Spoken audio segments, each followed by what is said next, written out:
Hey,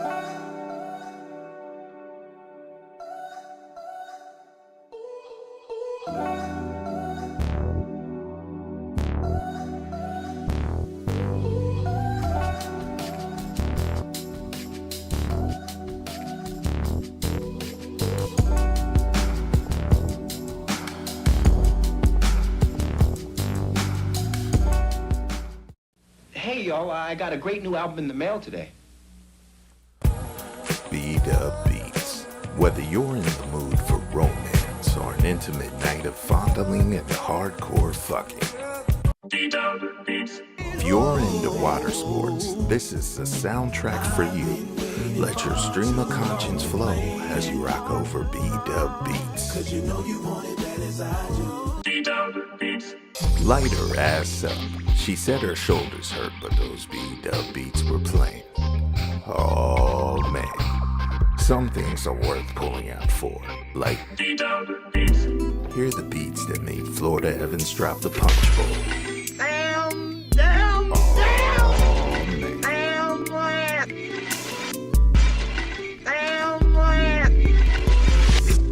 B-Dub Beats. Fantastic album, man. Let me borrow it. No, my brother. You got to buy your own.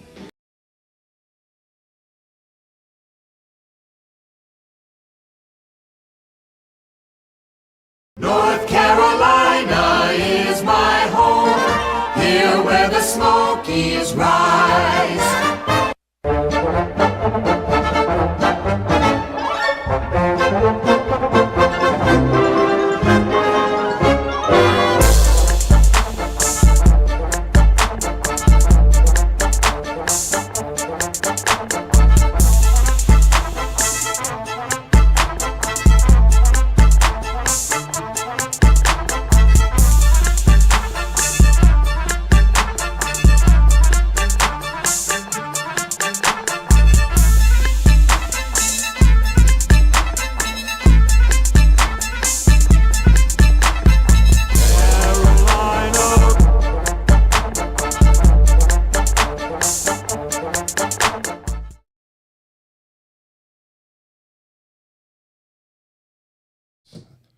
Boom.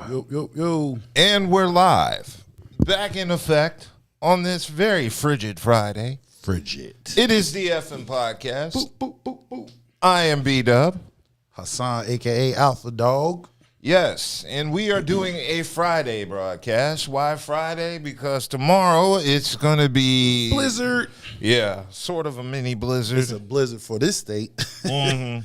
Anytime this state receives over 2 inches of snow, it's a wrap. It's always bad. People panicking.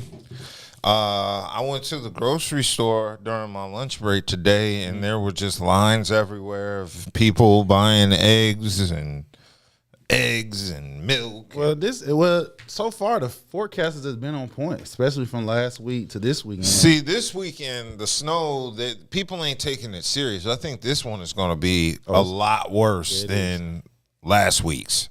So I'm taking extra precautions. I got a second bottle of liquor just in case. Yeah, son. So, yeah, I gotta get that in the morning. We got 2 bottles on deck just in case things get a little eerie. They talking about some places might get up over 10 inches. They don't know where that heavy snow line gonna fall at. So it's mostly going to be in the mountains. Nah, believe it or not, it's not, because based off how the low coming across, it's supposed to come across over us and settle over near the coast. That's why we getting all the snow. And normally the difference from last week is the layers, because it's like usually it's snow, then it rains, then it turns to ice. This time it's so cold that all 3 layers is cold.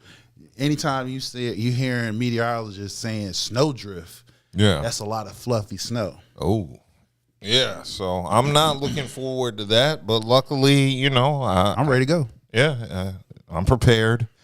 I just hope the power doesn't go out. That's going to be the worst. I think we'll be fine. Like I said, it's fluffy snow, so it's not going to settle. And then plus, it's supposed to be windy, so with it being wind, it's going to constantly blow the snow. Now, what we got to be careful about is when it comes Sunday and Monday, when it starts thawing out and freezing up. Well, yeah, I just through it all, I just want the power to stay on. I think we'd be straight. They said all day Saturday and be done. Okay, cool. Well, we're going to do our customary shout-outs. Shout-out to Eighth and Fancy. Shout out. For all of your adult beverage, snacks, and needs. And then we're going to give a shout-out to Dank Drinks. Dank Drinks. The dankest of drinks. Then we are going to give a shout-out to Crimey Dealers. Crimey. Very crimey. And last but not least, a local plug. Please eat responsibly. Okay, so there's been quite a bit of news this week. Quite a bit. There's been quite a few things. Now, we didn't get an opportunity to hit you off with the show last week because... Winter weather. Yeah, the weather doing its thing. But this week, we got Nicki Minaj in the news. Nicki Minaj is in the news. Imagine being Nicki Minaj right now and dealing with some of the craziness she's had to deal with, of course. That she created. Yeah, she's gotten everybody upset with her appearance with Trump. Hello guys, I'm with my favorite president, the best president of all time. And I'm with the queen of rap. Nicki Minaj disgusts me. She's out here bootlicking Trump like it's breakfast. I am probably the president's #1 fan. The coon of the year has been tap dancing for citizenship, and it looks like Trump has given her a gold card for free. What an amazing split screen in America. Over here, we have ICE chasing black and brown immigrants, trying to scare them out of the country. Meanwhile, over here, we have a rich immigrant of color being given a red carpet path into citizenship because she's rich and because the leader likes her personally. Because she has licked his specific boots. The hypocrisy is clear. If you're rich and famous and Trump likes you, then you can get citizenship. If you're poorer, if you're a salt of the earth person who has been working in a community for 20 or 30 years despite not making it way through the Byzantine process, then ICE will be at your door to viciously transport you. Kidnap you. Minaj joining MAGA so enthusiastically is so disgusting. If she's not canceled from hip hop, I don't know what we're doing.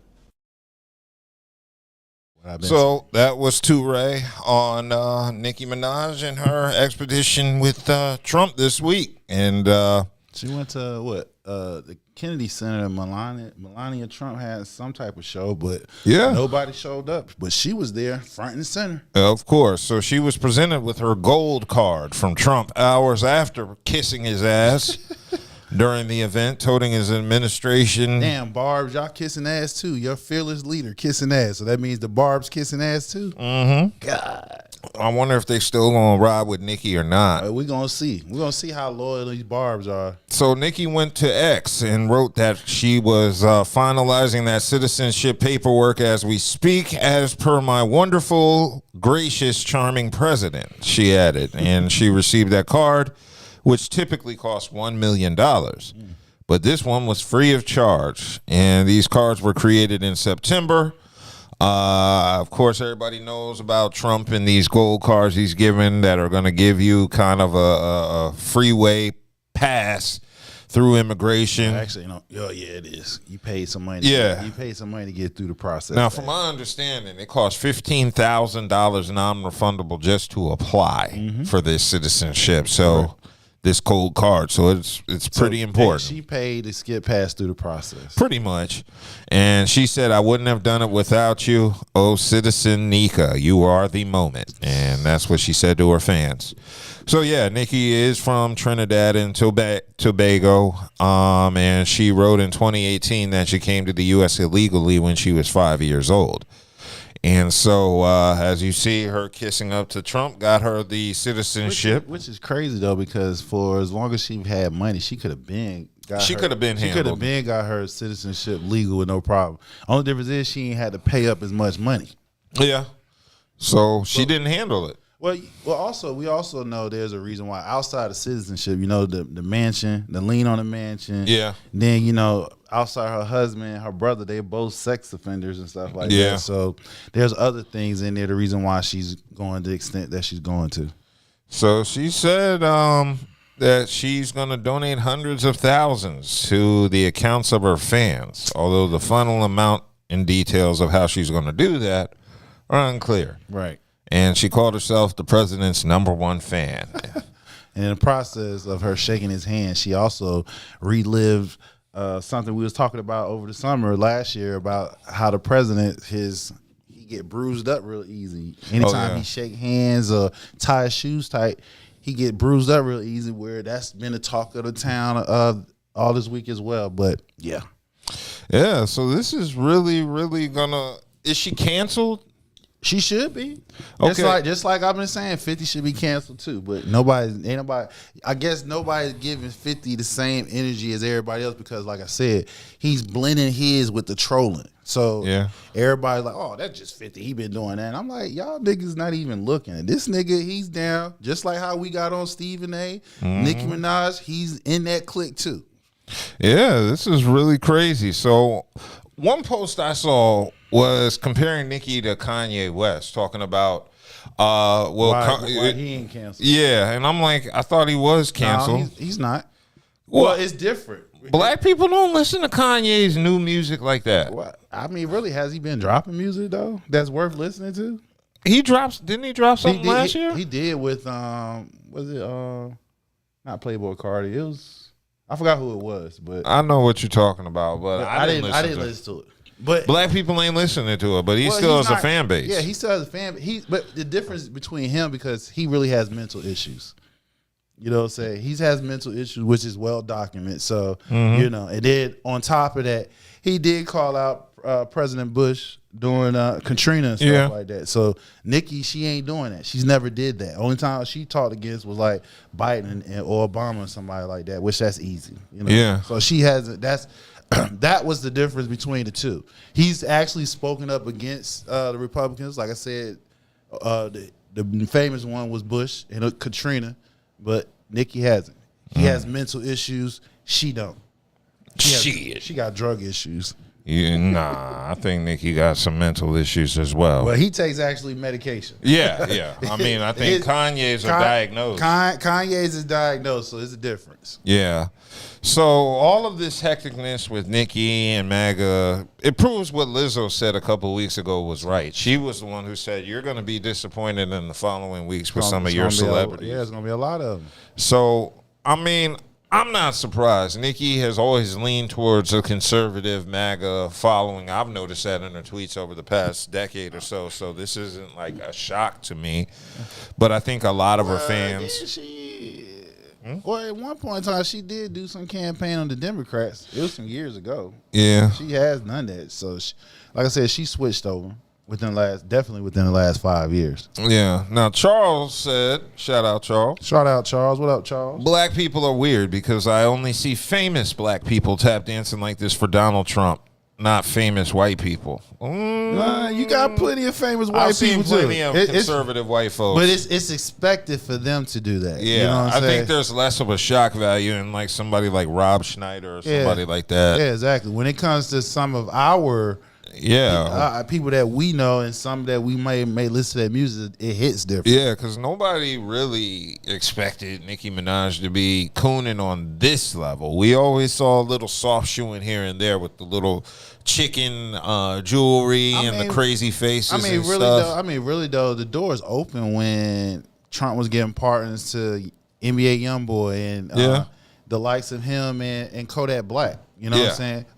We ain't gonna front. Jay-Z got his people all the people that he always talked about in the songs that did time for him there, they got partners as well. So the key is what's the hypocrisy was being shown is if you don't have no money, you ain't getting no partner. So all the regular people like ourselves, we don't have the money to get a partner. If you're not, just like I be trying to educate these young black Republicans. It's cool to be a Republican, but when you vote, make sure you understand what you're voting because you're not rich. So those laws that he's created is not creating for poor or even middle class Republicans. Rich. Look all the tax breaks geared towards the rich. So if you're not in that top tier tax bracket, he's playing y'all in y'all face. Exactly. But you should have seen this Nicki Minaj thing coming because, after all, she did speak out against the Biden.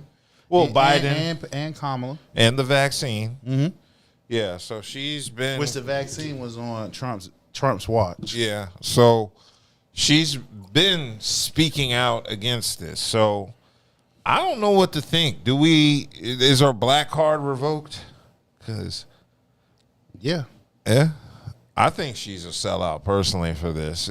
She did it all for citizenship. That she had enough money to pay for. Citizenship and pay off and to get a lawsuit that's something that she could have paid off with no problem. She. Oh yeah, that lawsuit involving her house of a mansion, that $20 million. All she had to do was take her ass to court. And she probably could have settled out of court. It would have been less. It probably been $1 million.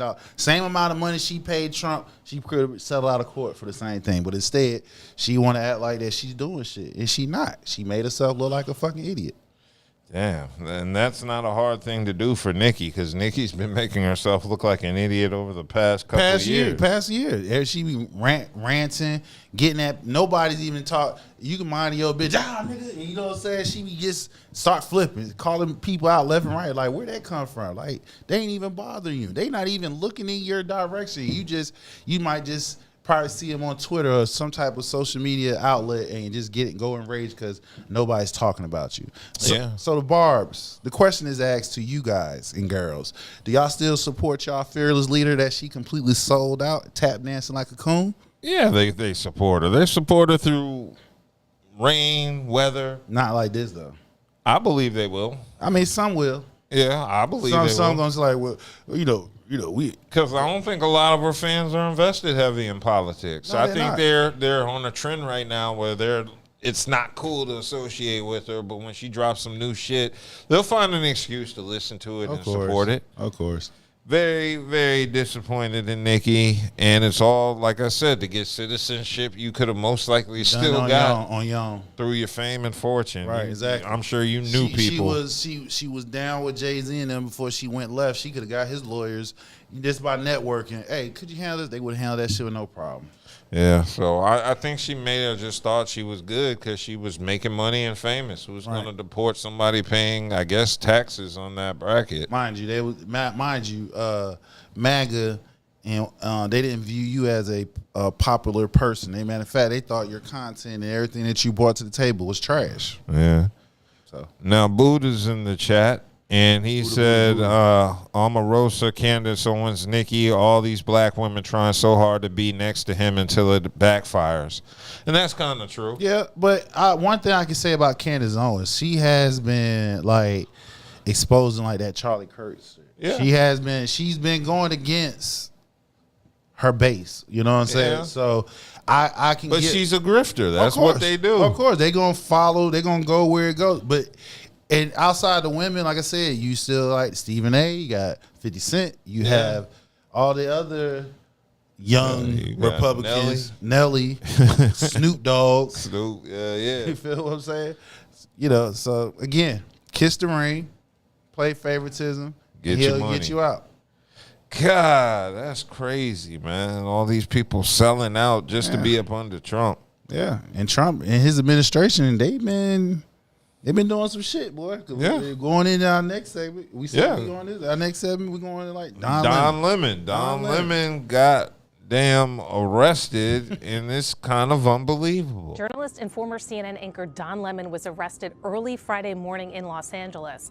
A source says that Lemon was leaving a hotel in Beverly Hills on his way to cover an event related to the Grammy Awards when he was detained. Attorney General Pam Bondi has confirmed the arrest and said it is related to Lemon appearing alongside protesters in Minnesota at a church. Now, Lemon has said he was there as a journalist. I'm not part of the group. I'm just here photographing. I'm a journalist. The Justice Department first attempted to get a magistrate judge to sign off on the charges. He wouldn't. Now Lemon is in custody and arrested. Lemon is expected to appear in court on Friday. His lawyer, Abby Lowell, says that they will fight these charges vigorously. More important time than right now, this very moment, for a free and independent media that shines a light on the truth and holds those in power accountable. Again, I will not stop now. I will not stop ever. Last night, the DOJ sent a team of federal agents to arrest me in the middle of the night for something that I've been doing for the last 30 years, and that is covering the news. The First Amendment of the Constitution protects that work for me and for countless of other journalists who do what I do. I stand with all of them, and I will not be silenced. I look forward to my day in court. Thank you all. So that was your boy Don Lemon. I guess the new gay Tupac. No, don't do that. Don't do that. Bury me a no, G. On some real shit, this message goes out to Black Americans, Latinos, Latinas, you young Republicans. Is this what y'all signed up for? Y'all voted for this. Y'all voted for change. You voted for change to where he's trampling on the First Amendment Constitution. He's trampling on the Second Amendment, the right to bear arms. He's trampling on the Fourth Amendment. You have to have, you can't limit freedom of the press. No, that's not the fourth one. No, that's breaking in people. You can't. Well, ICE been coming in people's homes without. You need a warrant. So they doing warrantless search, entry and stuff. Oh like yeah, that. yeah. I've been hearing about that. So the thing about it is. And what's even more critical is, and see, us Black Americans and brown, we can attest to this for as long as we've been in this country, is you seeing actual government officials killing white people. Yeah. You have 2 white people that got killed within the last 3 weeks. And one of them, Alex Perec, Mr. Alex, I want to slaughter his last name. He was a active gun right. And too many videos circulating showing that he was actually disarmed and he was pretty much murdered. NRA is very quiet, not saying anything. You got the government actually calling them terrorists when they're out here protesting. But if you still look at the news, he's actually inciting a riot over there in Iran. He's trying to do another regime change. He's inciting those people, telling them to go out and protest. But here, us Americans, our First Amendment right, he's violated. We have a right to protest. You killed 2 Americans, your administration. Then you have ICE agents that's not trained. They're going out here pretty much, taking people, snatching people up anywhere, and which is dangerous because us Americans, we're not going to allow people just come up randomly and take us out of our cars and stuff like that. We've actually have Americans getting arrested by ICE. So outside of Don Lemon, there's 3 other journalists that got arrested with him. Why did they get arrested? Because they exposed a priest, a pastor in Minnesota who was an active ICE agent. Yes. So imagine, would Jesus would sit here and team up with ICE and help out ICE to get rid of fellow countrymen? I don't know that Jesus would do that. No, you got an active pastor. He's actively in ICE, and he got exposed. And Don Lemon and the 3 other Black journalists just reported it. And as it was saying and mentioned in the piece, the justice tried to get warrants on them. They wouldn't abide by it. They ignored them and still they ignored the government, the judge, and still arrested them anyway. Yeah. So they're violating Don Lemon's rights. They're violating freedom of the press. And, there's a whole lot of violations. I wonder if this administration is going to get hit with lawsuits. Oh, we already got one lawsuit come out. Lawsuit from, they was blowing up them boats in the Caribbean. Already got 2 families already filed lawsuits against the government because they killed their family members. So it's too much going on. He doing things. He breaking campaign promises. He said he was going to end wars. He's creating them. He's did one regime change, and he's sitting here itching to do another regime change. He's sitting there telling the people, the Iranian people, go out and protest. But here in the United States, he want to enforce, possibly dangle the Insurrection Act to people who are actually peacefully protesting. Never mind the January 6th rioters who ran up on the Capitol, who assaulted police officers that he gave pardons to. We're going to bypass that. All these smoke screens was going on. Epstein's files, they had 4,000 more documents being released over a month later that is originally supposed to release. So he's doing a lot of smoke screens. Why is that? Our country is in shit.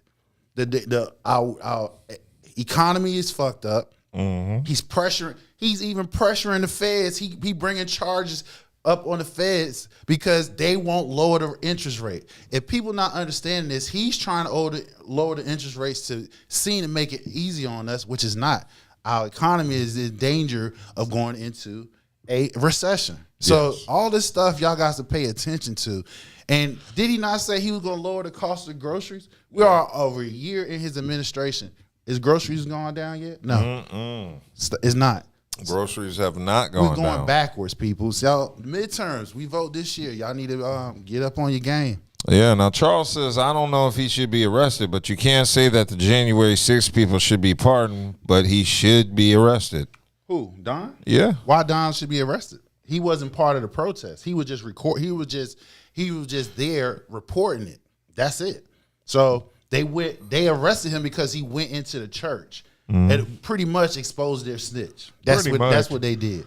We got a pastor acting as he's supposed to be praying, and he's actually backstabbing his parishioners and his leadership in his community. Yeah. And it got exposed. So they was mad about that. So he was hiding the fact that he was associated with ICE? Exactly. So Don Lemon and the other black reporters was there recording and reporting. They was not part of the protest. Yeah. So they just simply arrested Don just because he was there reporting. Because he was reporting. He exposed their snitch. Yeah. Now they picked Don up when he was headed to the Grammys. Right. Yeah, so he was on his way to the Grammys, about to interview people. And I also think they're messing with Don because he's not affiliated with any major networks anymore. He's an independent Yeah, he's an independent journalist, so that means he has no there's nothing holding him back. Corporate, no boss is telling him, no, you can't do that because we might face lawsuits. You know, the fear of lawsuits. He's an independent journalist, which that makes him a threat. So people, this is something that you should be looking at. This is authoritarian government that we are experiencing in front of our faces. They are breaking not only the Constitution, but international laws as well. And the thing that people got to understand is what he's creating is somebody going to try us. They did, 9/11. See what I'm saying? So you're sitting here perpetuating something that can possibly happen again because he's doing shit that he promised not to do. Plain and simple. He's passing out pardons to the highest bidder. The Epstein's files, it got a lot of dirt on them. The government is really out of control. Yes, it is right now. And it's pretty hectic around Don Lemon getting arrested. As you mentioned, he has a few other co-defendants with him. I believe you said 8 total. Mm-hmm. And one of the lady, they showed a video. I saw a video she recorded that ICE agent came up to her house. They got the mask on and everything. They run up in her. She say there was probably 20 cars up in her cul-de-sac. One of them go around the back of the house and stuff. And it's like, why is you coming in a threatening, an aggressive manner, and you're arresting a reporter who's reporting? She don't have no guns. She hasn't been charged. She has never been convicted of nothing. And you bum rushing her house. She has kids in there as well. And you coming in threatening manner. You can see the ICE agent in the door. He just looking at. She asking, "Let me see the warrant." All this, and the third. It's crazy. It's out of control. Yeah. So Don was arrested by the FBI and Homeland Security investigations in Beverly Hills at midnight, and they're saying that federal agents took him into custody in L.A. And instead of investigating the federal agents who killed 2 peaceful Minnesota protesters, investing in a reporter. Yeah, they're devoting its time, attention, and resources to his arrest. Yeah, as you mentioned, this could be a smokescreen for something else. They also using AI imagery to create. You remember who started the fake news movement? I don't know. Trump did. Trump started the fake news movement. So now they show an AI version of the black lady journalist that they arrested, and it shows her crying. Yeah, but it's fake because the real photo, she's just walking down the hallway. She's not crying. So they're creating propaganda and they're creating fake news. Also, Tulsi Gilbert, NIS, she's in Georgia. Feds raided. You read about that? Feds raided the Georgia election board where he was mad because he pretty much begged the governor and the board elected officials to, hey, give me them votes so I can win the so-called year that he said he lost. They rated the Georgia election board. What makes this even more scarier is for her position where she's at. She's like national security. She's like the feds are supposed to be taking care of that. She's over the feds, and they're like, why is you there? Why is you there personally? On top of that, a high-ranking official there with the feds bust in the Georgia election board where he was mad he didn't get those votes. So again, a lot of smoke screen going on. A lot of our laws and international laws are being intentionally tested and broken. But we got a convicted felon as a president. Yeah. Well, what do you expect? When criminals are in charge, criminality happens. Right. Except everybody else is supposed to be law-abiding citizens when we see in our own government breaking laws. Yeah, it's very hard to stay sane in a situation like this, but what's the fallout going to be? Well, the fallout going to be is hopefully the midterms is this year. He'll lose a lot of his seats from the House to the Senate. So if he lose a lot of seats based off of that, that's the reason why the past year they've been between North Carolina, Texas, and a few other red states been gerrymandering the votes because they knew based off what the hell he's doing. That big, beautiful bill, them farmers out in the Midwest who a lot of them losing their farms because he cut off the federal aid where a lot of them had contracts with the government where they was shipping their product overseas, making money. A lot of those families losing their property, farmland, which J.D. Vance is part of a company, big company who's buying up this land and they creating corporate farming. See, y'all ain't doing y'all research on that. But hey, young black Republicans, I'm looking at y'all. Mm-hmm. You think there's a rise in young black Republicanism? It is, but it's not. It's based off of ignorance, in my opinion. And like I said, two things can be true.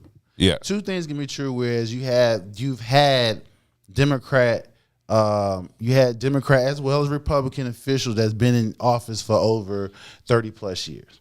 I've always been the mindset that every position in the government should have a tenure. You should have no more than, like the president, 2 times. You know what I'm saying? Which that give you 8 years. Which what that does is that gives you fresh ideas, and also people can't buy nobody. They still can. Once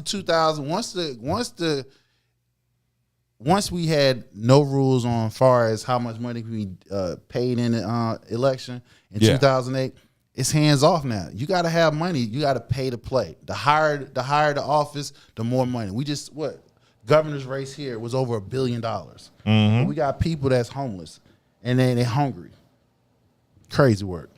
Very crazy work. So we're definitely going to see how this Don Lemon situation plays out. I know that earlier today he had his arraignment. It's going to make him bigger. He's been released. Yeah. Him and the other ones that have been released. Of course. Yeah. He was released in that clip we played earlier where he decided to get his Jussie Smollett on. I guess stand in front of a crowd, Don't do that, man. Don't associate that man like that. He did. I fought him off. No, man. He did a courageous thing, though. He really did it. He did expose a wolf in clothing. Okay. Well, I got a question. When did Don Lemon get so black? Because Stephen A., he was the original Stephen A. True. What was? Yeah. Because when he was with CNN, all we did was get at Don Lemon for being for tap dancing. Well, remember now, you're working for a corporate company, so to keep that paycheck, what you getting, you got to play by the rules. He's now an independent reporter, so he's not tied to the same rules as everybody that's affiliated to those major news companies. Because right now, Trump will sue you. That's it. Like right now, he's suing the IRS. Mm-hmm. What is the IRS and our other government agency because they released him and his son's tax to the public. So he's suing them for $10 billion. So I guess when your boy Elon Musk was supposed to be getting the money, finding the fraud, you feel what I'm saying, and saving the money, which I haven't seen nothing yet. I guess this is where Trump get all that money. He's getting all that money that Elon Musk had saved. Yeah. Supposedly. Allegedly. Yeah. Well, this is going to be interesting to see because, as you know, these are issues with First Amendment, freedom of the press. Midterms this year. Yeah, and I'm sure it's going to affect the midterms. You can't have what's going on with ICE and you arresting all of these people at the same time. There's a lot of issues going on in Minnesota. Killing fellow Americans. And actually, it's been 3 because somebody in Portland got shot. Yeah. Oh, yeah. Yeah, somebody in Portland got shot. So they out here shooting. Yeah. Now, Charles said Don Lemon is the new gay Tupac, LOL. Yeah, he is, man. He going to ride on his enemies and sip Hennessy. He going to smack them up. Yeah. You got to see, you got another thing, reason why I felt like that he went and got arrested, because you go on his YouTube page, he really talks shit to Trump. He called Trump, he's like, he sound like he's throwing up. I mean, he's really clowning Trump. So I know if Trump or somebody seen like, look at this motherfucker, he would go arrest that nigga. Go arrest that motherfucker. He would clown his ass. So go on his YouTube channel where he's literally clowning Trump. You know what I'm saying? So I know Trump and his people saw that. They're like, yo, go get that nigga. Yeah. We're going to see how that plays out. To be continued, but it's definitely going to boost Don Lemon for sure. Yeah, he's game to follow him, man. I'm telling you, he's the new gay Tupac. That nigga wanted to stay an extra night in the pen. He's like, nah, give it a day. Let's see what happens. Yeah. Okay, so moving on, because there was another arrest this week that was pretty big, and that was Sha'Carri Richardson. Lord. Arrested on excessive speeding charge for driving over 100 miles per hour, and this went all down in Florida. Now, once we got the details, they just released Sha'Carri getting arrested and the, I guess, police cam video. License, your registration, and your insurance. Please, sir, I really want to work. Can you really work with me, sir? I promise you, I am a law-abiding citizen. I have my ID, my insurance on my phone. There was no intention of me speeding today. I promise you, sir. Is this a good address for you, Lake Valley Drive? Yes, sir. I'm here. I'm local, sir. Please work with me. I promise you. I don't know what work with you means. Not work with. That was U.S. track star Sha'Carri Richardson begging a police officer not to arrest her. It didn't work. Now, this all went down Thursday in the Orlando area as a cop says he saw Sha'Carri driving her Aston Martin 104 miles an hour. He gets behind her, lights and sirens, pulls her over, and you can tell the cop was not happy with her from the moment he approached the car. I would wipe that smile off your face. I'm Sergeant McDaniels with the Orange County Sheriff's Office. You're being stopped for dangerous excessive speeding.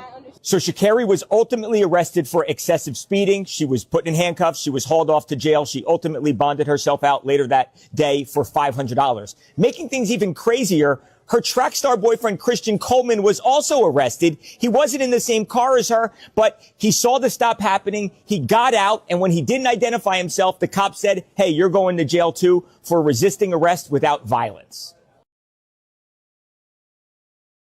Damn, man. So that was the video right there. As you saw, Sha'Carri getting arrested, and god damn. Sha'Carri, as you see, is pretty fast on the track, but she's pretty quicker ducking accountability. She fast on the off the track. Yeah, boy, she ducked the hell out that accountability. That lets you know she was so locked in driving, and she probably was on that phone. I bet you any kind of money she was on that phone. Yes, she didn't was. Even see the cop. Yes, so Sha'Carri was arrested in Florida, and this was all happening yesterday, and she was allegedly caught speeding well over 100 miles per hour. In a 65 zone. Yeah, and as you saw in the video. Couldn't even lie straight. She was lying off the gate. She was trying to work with the officer.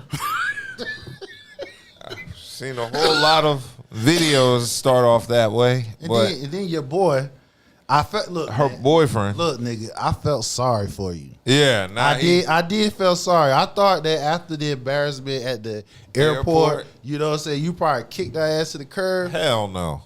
Nah. He likes that. But she get money too. She probably make more than his ass. Yeah, you know she do. So, you know. If she pushing in Aston Martin. Damn, but you sit here. Aston. you sit here, see the shit, get out the car, and get arrested too. Now I know you probably got the money to bond out, but it just shows the pattern of stupidity of what you two are doing. They're a toxic couple. They are. They are a clear cut classic toxicity couple. Yeah. So now we hear, I ain't mean to cut you off, but if we hear anything else with these two again, especially when it comes to physicality, we know it's going both ways. Yeah, we just got to understand and come to terms that Sha'Carri is just a hood rat that can run pretty fast. I mean, she is. That's all it is. She's the female Ja Morant. That's true. That's no cap right there. She's quick. She's exciting when she's in her sport of choice, but she's also always getting into some shit unnecessarily. And you just wonder why. What is the point of all this? I mean, again, when you... I'm going to play devil's advocate right quick. Somebody that's come up from poverty. Yes. And you seem like everything is going your way. Your career is straight. You got money. You in over $100,000 car. You living the dream. You feel what I'm saying? So, and based off her age, she's young. So they feel, and you know how we were when we were 18 to 25. We felt like we was invincible. Nothing Exactly. Can't tell us shit. Man. Only difference is she got money behind her name, so that makes it even worse. Yeah. Yeah, I just figured she'd be on her best behavior after the airport incident because that's a major incident. Well, I'm sure after this, if she don't have a PR team, she better get one, and she need to sit the hell down because again, you're gonna fuck around, and fuck up your sponsors. You'll start touching. Even though, all right, the airport, you can explain that, say, hey, every couple had it. Whatever, blow up, whatever. You really can't explain. I think the airport is worse than this. I feel you, but the speeding, all of us can say we got charged with a speeding ticket. Yeah. The average American got a speeding ticket. Yeah. So I agree with you on that. You can find some grace in it. So again, but it's happening. You're as of right now, you're in the news for the wrong reasons. You are very much in the news. And didn't he get arrested for like failing to let him know who he was? I don't get that. So instead of him pulling up, hey, officer, that's my girlfriend. I'm such and such. Why are you? He didn't do that. He just walked up and he probably just say, what are you doing? What's going on? And he a big ass nigga. And he was the only cop up there. You feel what I'm saying? So hey, you going to jail. We ain't even talking. Cop just like, which he was already pissed off because Sha'Carri done pissed him off, trying to lie, smiling and shit like that. And, you know, police, one thing about police in the South, if ain't nobody noticed, they don't like people going past them. You got some cops, they don't like you. You can be going to speed limit. They don't like if you go past them. Some of them are some bitch ass niggas, and they will give you a ticket and shit like that. In this case, not only she went past them, but she was going 104 miles an hour. And she, like you said, she was dipping out of traffic, hitting in the median, got the hazard lights on and shit. So she doing like some Grand Theft Auto type. So shit. she was driving dangerously, tailgating and passing other vehicles, and appeared to be flashing its lights at other cars. And when she was pulled over, she claimed her back tire was underinflated and was the reason for her speed. Too many lies. I don't even understand what an underinflated tire has to do with speeding. Right, because if it was underinflated, you wouldn't be able to go 104 miles an hour. Exactly. And she also stated her phone accidentally hit buttons and changed the car's settings, which she didn't know how to fix. Which the lie was, she That's just terrible lie. Kept lying, and it just sounds stupid. Instead of just shutting the hell up and just eat it, she just kept lying and with a smile, and you just pissed him off even more.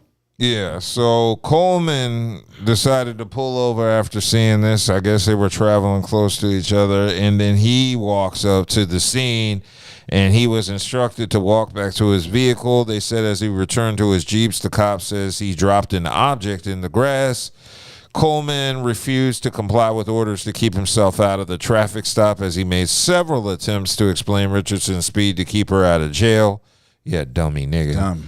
Richardson told the officer Coleman was her boyfriend, but later when asked to provide identification, the cop said he refused. He was placed under arrest. See? Why would you refuse in this situation? Well, in a sense, he fucked up because he wasn't under arrest and he wasn't being investigated. Exactly. So you don't have to show your identification. But in this case, you the agitator, and You claiming to be her girlfriend, her boyfriend, stuff like that. All right, now you open up the doors for him. I'm sorry, I already know what's on paper don't work in real time in real life. We got and if in that situation, first of all, I wouldn't be in that situation because if my girl got pulled over 100 miles, I'll be down to come get you. Yep, exactly. Ain't shit I can do for you now. I'll be down to come get you.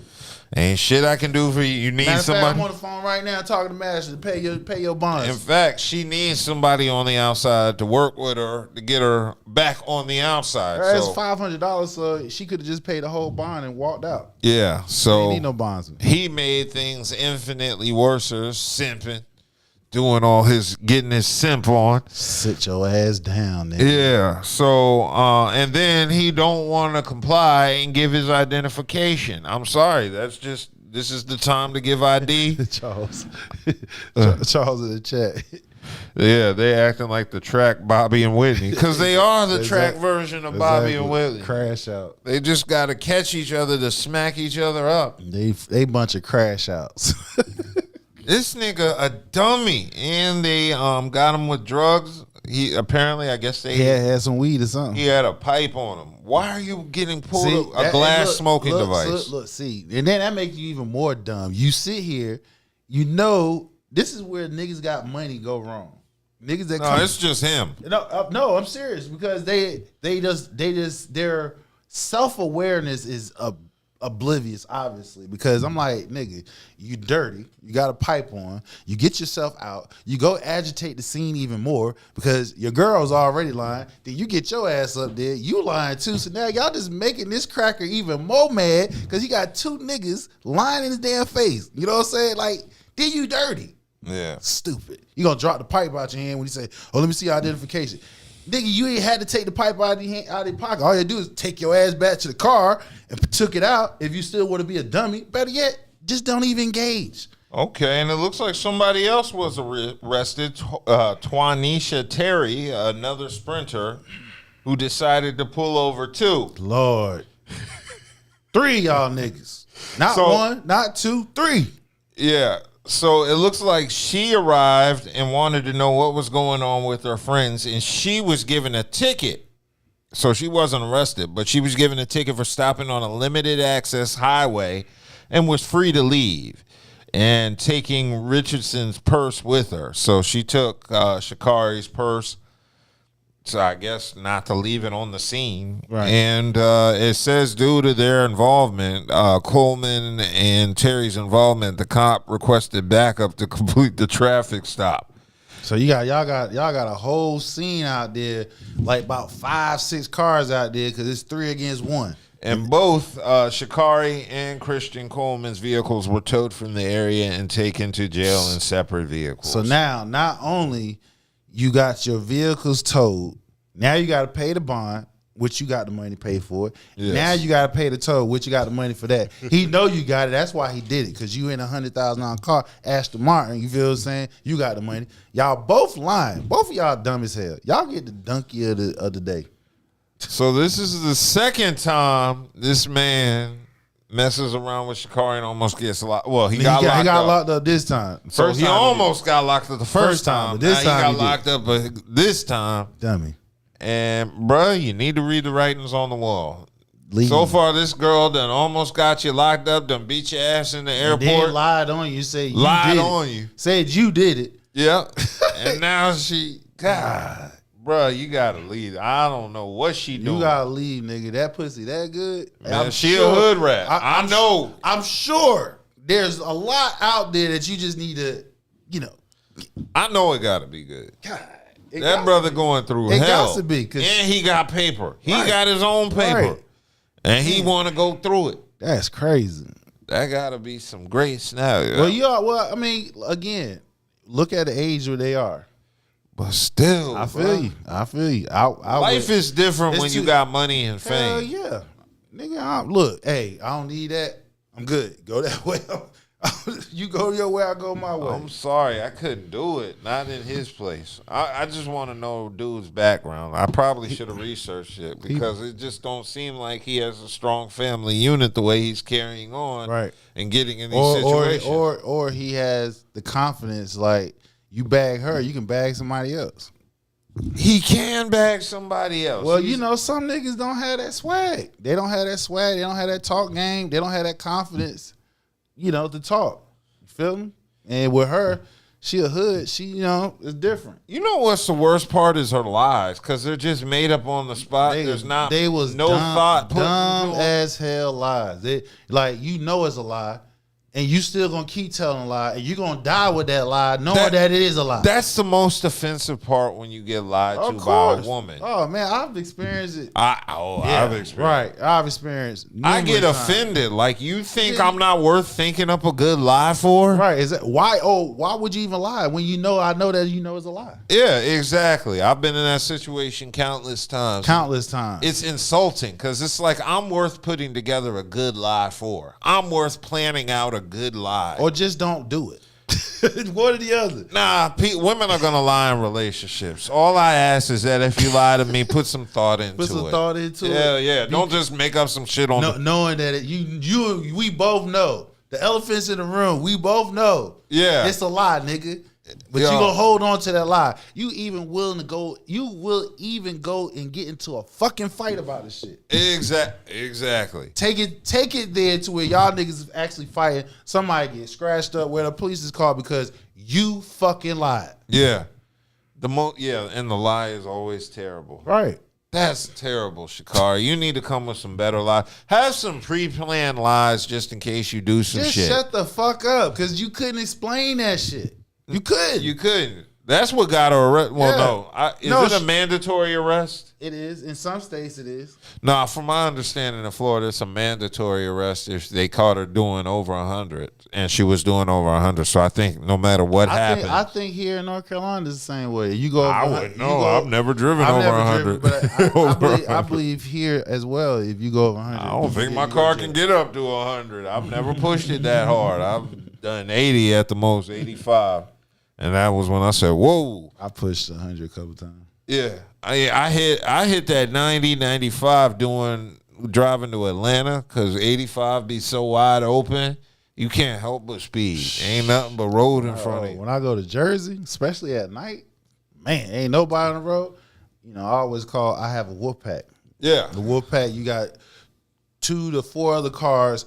All of y'all riding the same speed. Everybody pushing minimum 80 miles an hour, but you damn near going between 90 and 100. And you going, you know, Virginia is the longest track. You know what I'm saying? Yeah. So we bursting through Virginia. As long as we cross over and get to DC, we know everything else is smooth sailing.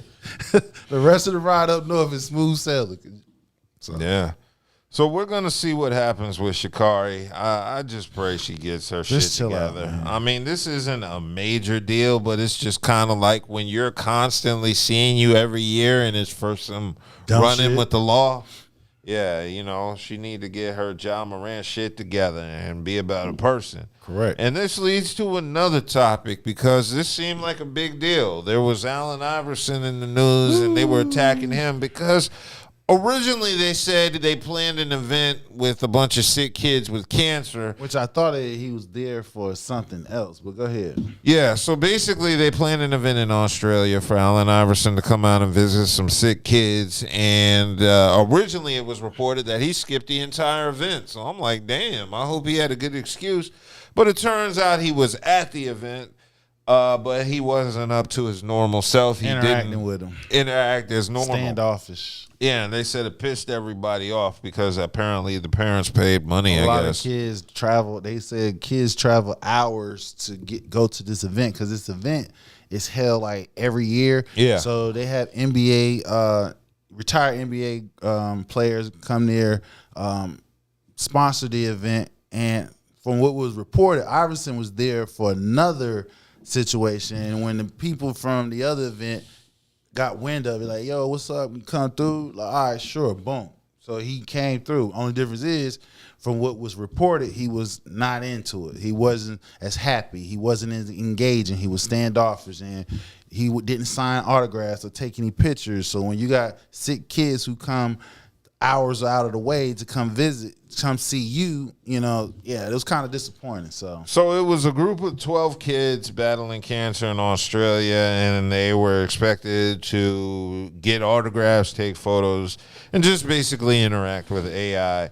But it says some people noticed he appeared sluggish, showing little enthusiasm. Nigga was high as hell.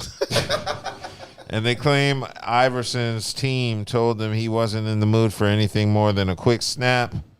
And they told the crew, he told the crew that he was struggling with exhaustion. He said he was up a little early. He had been here 10 days, and the adjustment was tough for him. So he was blaming his lack of enthusiasm on jet lag. Jet lag, which I ain't never known jet lag lasted 10 days. Yeah, I'm like, if you've been there 10 days, you should have been adjusted by now. What it would have said, should have said the timing. Because I think they're 12 hours? I don't even know. Their time, they're ahead of us. Yeah. So now I can say that because I know when I've traveled to the West Coast and everything, and my phone is set here on the East Coast, and when it's 7 o'clock over here and I'm 4 o'clock over there, and yeah, my that phone throw me going off. Like, God damn, but I know that it's set up on East Coast, so the timing, based off the time plays a part in that. Time does play a part in it. But at the end of the day, this is on AI, especially You gotta fake it. If he was in the country 10 days, it should be straight. He should have been at least adjusted enough to do his duties and tasks. I think he was partying. Yeah, I think he was partying too. And he was maybe he went to a casino, lost some money, and it was hungover and shit. Hell yeah, He boy. Like, man, I don't even want to do this shit, but I'm gonna come. They're like, man, look, you gotta do this shit, bro. You getting paid for it. All right, man. Damn. Yeah. So Andrew Bogut. Yeah. Decided to speak on it. Yeah, he was pissed off. Yeah. Now, Andrew Bogut is kind of MAGA. So mentally. I know there ain't no MAGA in Australia. But they're MAGAs all over the world. It's just different parties. It's actually, they're right wingers. It's just, they actually all identify the same thing. It's just different parts of the country, all of the world. But go ahead, continue. Yeah, so Bogut said NBA. He said AI is an absolute shit human. No excuse for this. If anyone knows this family, please reach out because one of the family members took to Twitter, and that's what caused Bogut to respond. Of course, Bogut talking shit now that he's retired. Absolute shit human. Obviously, Bogut never saw that he didn't live up to his potential as an overall #1 pick. Mm-hmm. Yeah, we know about disappointment, Andrew Bogut. We saw it with you. That's another story. That's a completely another story. I don't excuse AI's behavior because, again, I believe as a man, you just do what you're supposed to do, especially if you've been in the country 10 days. Now, I will admit, if this was like day 1 or day 2 of his arrival in Australia, I would give him some leeway because I'm fully aware Australia is way ahead in the time zone than we are over here on the East Coast. So I'd have gave him some leeway for a day or two. But if you've been there 10 days, you got to handle that business, man. You got to go out, meet those 12 sick kids because that's the only memory they're going to have is 50-year-old. They came and see you. 50-year-old Allen Iverson, not Philadelphia MVP 2001 AI, but retired AI.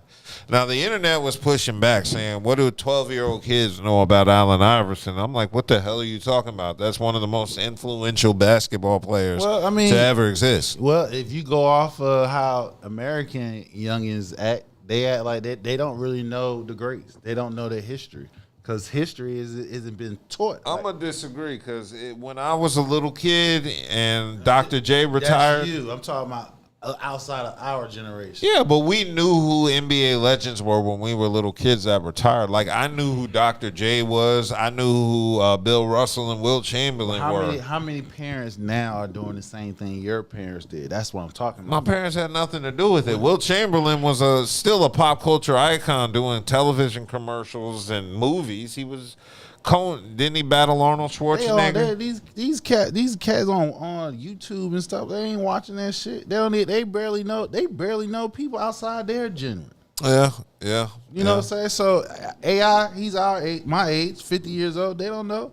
They know. Some do, but because they have access to YouTube. Yeah, but the only way they'll have interest in looking at it if they're affiliated with basketball or sports in general, or their parents taught them that shit. But I disagree because AI was so influential. Basketball players of today were influenced by him. That's true, but again, he's not in.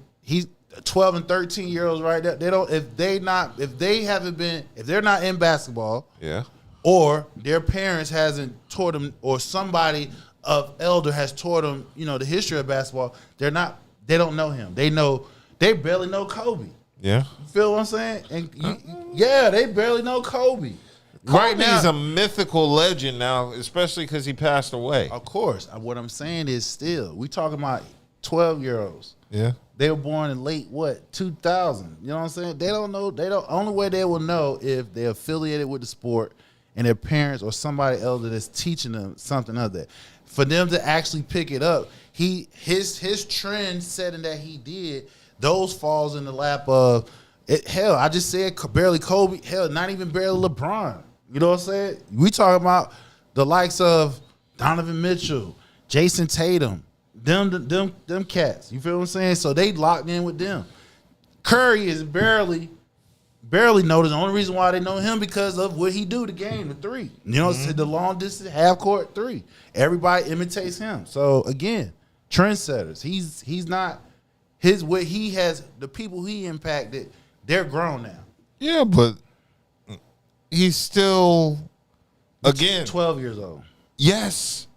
Because if 12-year-olds are impressed by Kyrie, Kyrie's going to name AI as an influence. So how they going to? So what would be? Jordan's an influence. They want to meet Jordan. They want to meet AI. Is they going to cross Jordan up because of his shoe? Jordan is a legendary shoe. But they know who he is and why he's famous. Because if you're a sneakerhead, you gonna know who's. But I mean, for what he did in Chicago, he's still heavily promoted now for what he did on the basketball court. Understand that he's an icon on one of two most. Oh, he's a legend in 2 games. No, he's a legend. No, he's a legend. It wasn't baseball. No, he is a legend in 2 apparels. He on Nike and Gatorade. So naturally, he's always going to be shown. Yeah. And if you affiliated with sports, right, you're going to see that image, and it's going to if you in sports period, and you see Nike and Gatorade, you see Jordan or anybody that's in his age group that's on. Now you're going to be forced to oh, who is that? Let me look up. You're going to ask questions because he's still relevant. Yeah. Well, Iverson is not relevant like that. I'm gonna disagree. Again, just because pop culture. Us. No, we're talking about 12-year-olds. Not just us. He's not relevant amongst them. Yes, he is. No. Because he influenced the players of today. He influenced them with the crossover. He influenced them with the look. Because trust me, it's like NBA YoungBoy. Whoever he names as an influence is going to get a second look from his fan base. If they're going to sit here and love NBA YoungBoy's music so much, and he says, these are the rappers that inspired me, and he names whoever he names, the fans are going to check him out. If he says Jay-Z, the fans are going to check Jay-Z or Nas or whoever he named. And I don't think Nas or Jay-Z were NBA YoungBoy's direct influences. No, he wasn't. But, yeah, I'm making a point that AI is easily one of the most influential NBA players to ever exist. Like, he's on the level of Jordan. And not statistically or game-wise, but in terms of influence. You know how many niggas ran out and put arm sleeves on because of AI and got cornrows and tattoos? If you talking about kids born after 2005, because he influenced pop culture. Yeah, but he don't have that. He doesn't have that. He doesn't influence that generation. 12-year-olds, not them.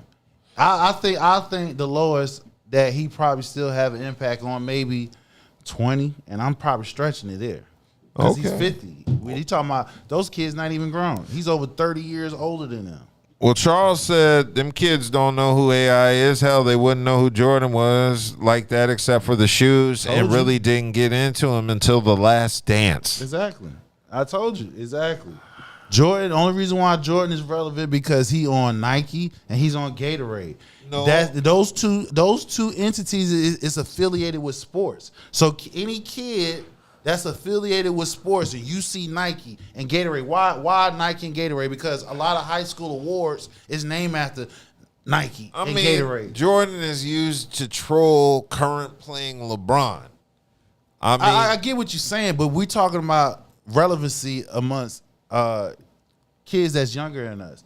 Jordan has that impact because he's on Nike and Gatorade. Nike and Gatorade is affiliated with sports. So it doesn't matter what sports you are. You see the likes of Sha'Carri, she was on the Gatorade Nike commercials. When you see them on those commercials, whether you were in that sport or not, the fact you are an athlete, you're going to do research like, oh, who is that? Why? Because they're on your known brand, Nike, Gatorade. Now, if you take Jordan off of Nike and Gatorade right now, they want within the next 2 years, people down there forget about it unless they're about our age. Cool. Well, I'll say low as 40. I'm gonna see how this plays out because AI. What he did though, he could have, from what it was being reported, he should have been on his game. Yeah, I don't excuse AI's behavior in this situation. He should have been able to handle business. Now I'm a little disappointed. And outside of the jet lag excuse, he also said, cancer? We talking about cancer? No, he didn't say that. I'm joking. All right, so let's go ahead and move on from AI because I did want to touch on the topic of Ray J. Yeah. Ray J was in the news, and it was not good. 2027 is definitely a wrap. No, man, fuck the doctor. No, don't say that. Because when you say that, you're confirming what the doctor that's said. what they said. I don't No, fuck. I fuck my shit up real bad. I'm on like 4 or 5 bottles a day, 10 Addies. I'm like, ain't nothing happening to me. Fuck it. I'm indestructible. Like a heart only beating like 25%. But when I said that yesterday, I'm like my heart it's only beating like 25%, but your heart only beats 60%. Period. So my shit only beating halfway, but fuck my heart up on the right side right here. It's like black. It's like done.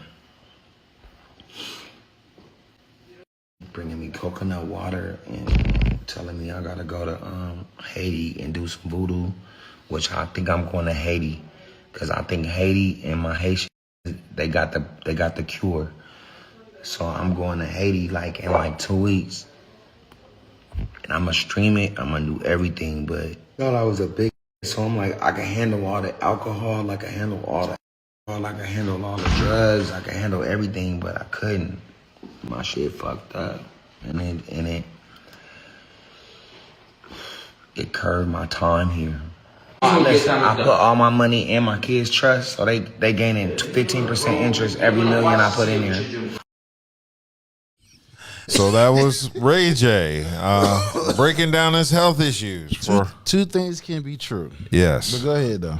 Okay, so yeah, he just basically admitted, as you saw in the video, that his heart is not functioning to its full capacity. He said, I guess, 25%. And that was posted a couple days ago from his live stream on Instagram. And as he said, he's dealing with different drugs and is having a lot of health issues. And that's pretty crazy because me and Ray J are the same age. And Ray J is only 44 years old. So all that drinking and drugging. Drinking and drugging. And that's amazing to me. So Ray J had some issues way back in 2021 dealing with non-contagious pneumonia in Miami, where he had to be hospitalized, and they claim it was because he was overworked, and they thought Ray J was having an issue with bug. Was he going to Diddy parties?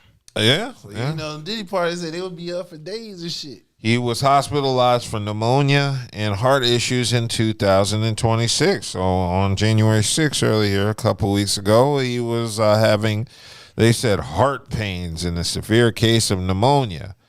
TMZ reported this, and it's unclear how long Ray J received treatment. And he was shown in the hospital on Instagram. And so he left a message saying he wanted to thank everyone for praying for him, and that his heart was beating at 25%. His health is not okay, so he wanted to thank everybody for supporting and praying for him. And he told viewers that the right side of his heart has turned black due to excessive alcohol and substance abuse.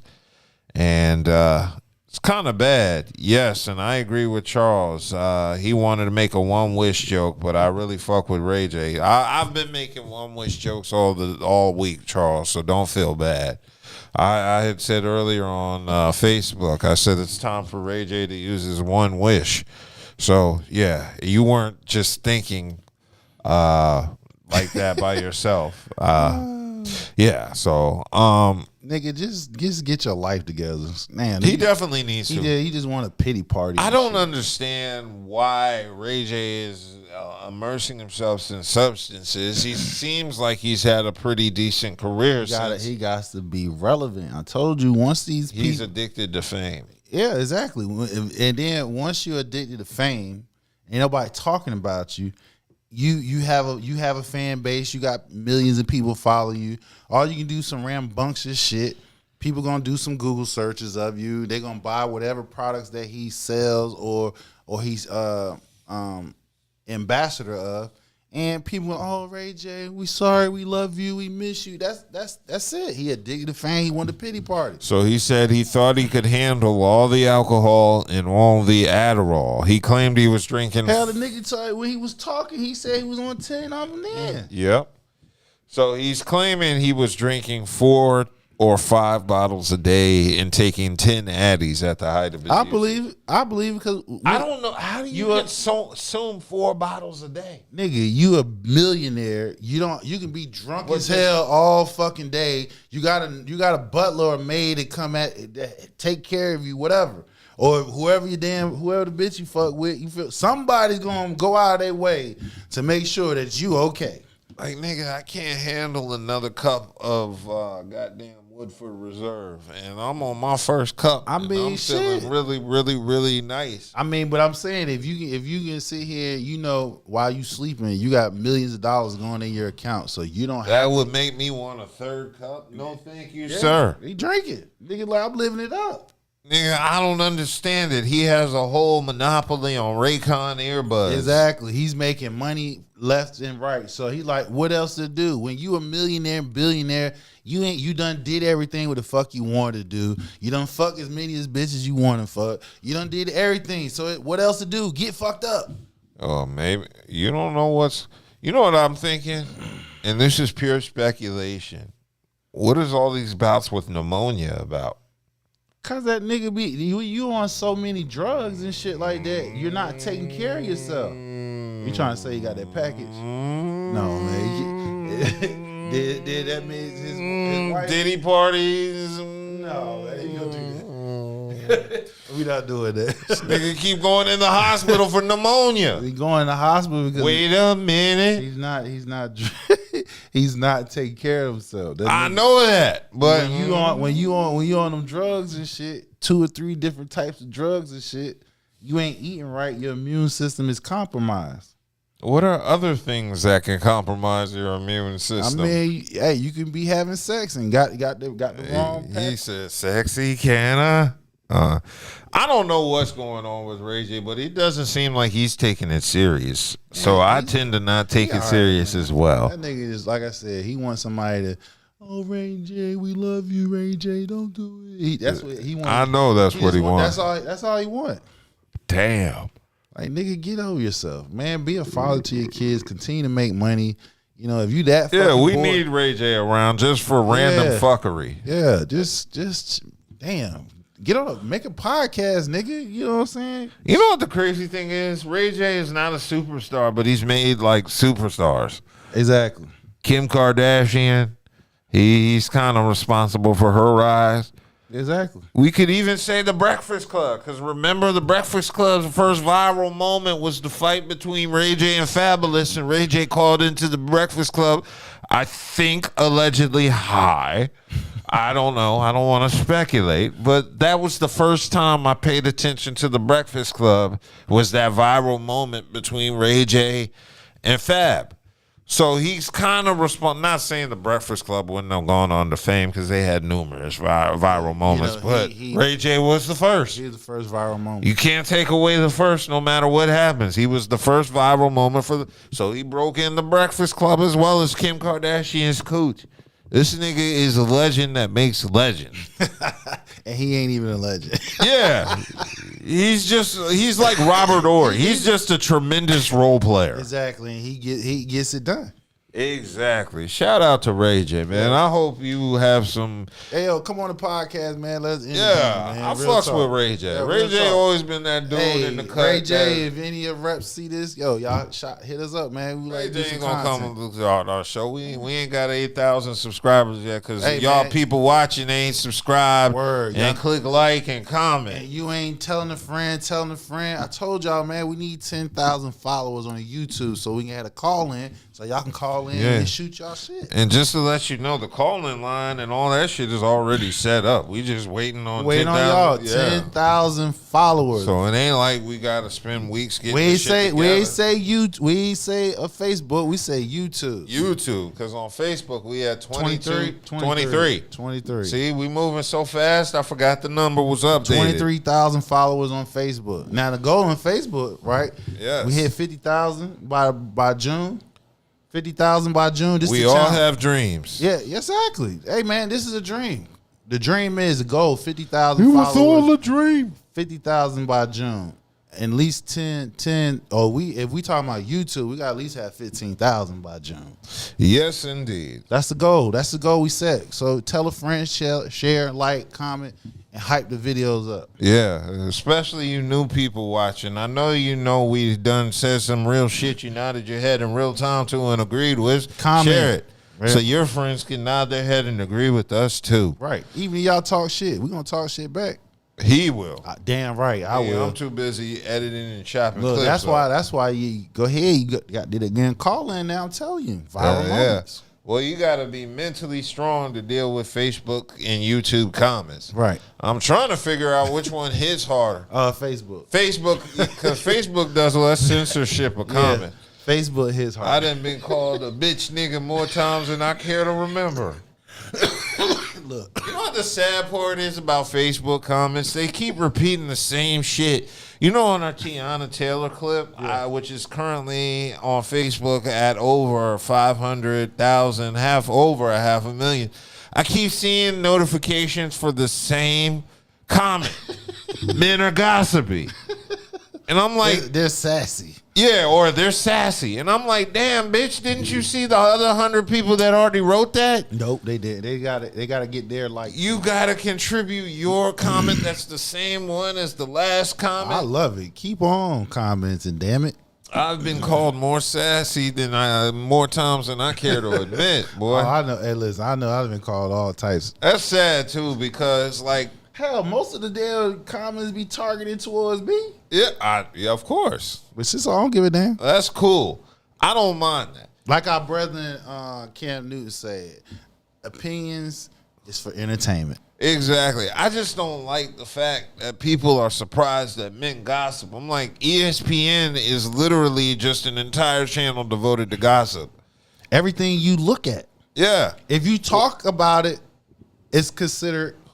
It's not even. You can consider it gossiping. Exactly. Like I said, ESPN covers events that just happen, events that are going to happen, and in between that, it's just gossip. CNN, your local news station. Well, that's news. Yeah, but that's gossip too. No. The worst gossip is ESPN in the summertime during the off season, and they just sit there for 3 hours with Stephen A. speculating shit. That shit that ain't even happened.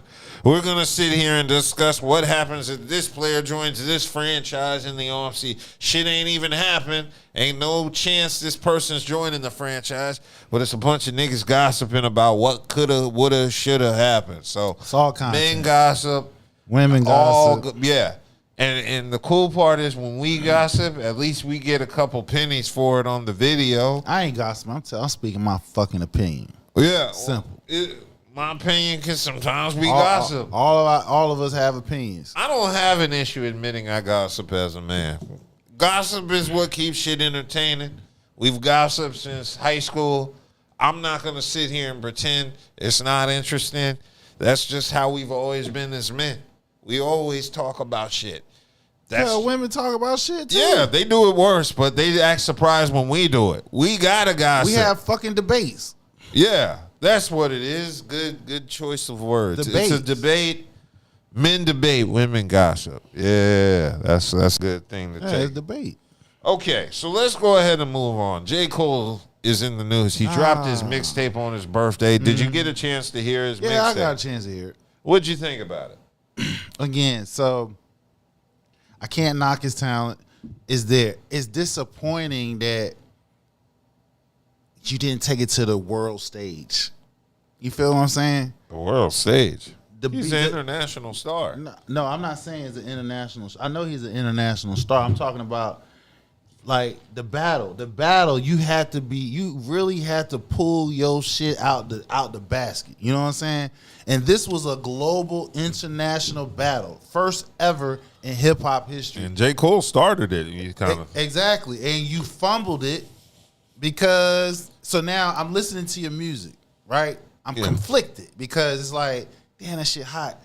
Damn, that shit would have been. Damn, it pisses me off even more that you didn't get in the fucking battle. Because see now, if you got in a battle, even if you lost, even if you came in a draw, you feel what I'm saying? Everything you put out after that, you're like, oh, that shit hot. That's banging. So people that's J. Cole fans, they ain't gonna hear this shit. They gonna be like, oh, whatever. Us hip hop enthusiasts, die hard. You know what I'm saying? It's an honor to get in a battle. You feel what I'm saying? All the all-time great legend, they all battled. Nobody ran away. So the fact I'm listening to his mixtape, and he got some good hits, but it's like, damn, I'm conflicted. Cause I'm like, nigga, why you ain't get in the fucking battle? Yeah. Well, yeah, for those unaware, Cole did drop a 4-song EP hosted by DJ Clue this week called The Birthday Blizzard 26, and he made it available on Cole's website for as little as $1, but I heard it on Amazon for as little as my normal Amazon subscription fee. And he was dropping flows over different instrumentals from the industry, Bronx Zoo Freestyle, Golden Goose, Winter Storm, and 99 Bill Freestyle. Classic hits.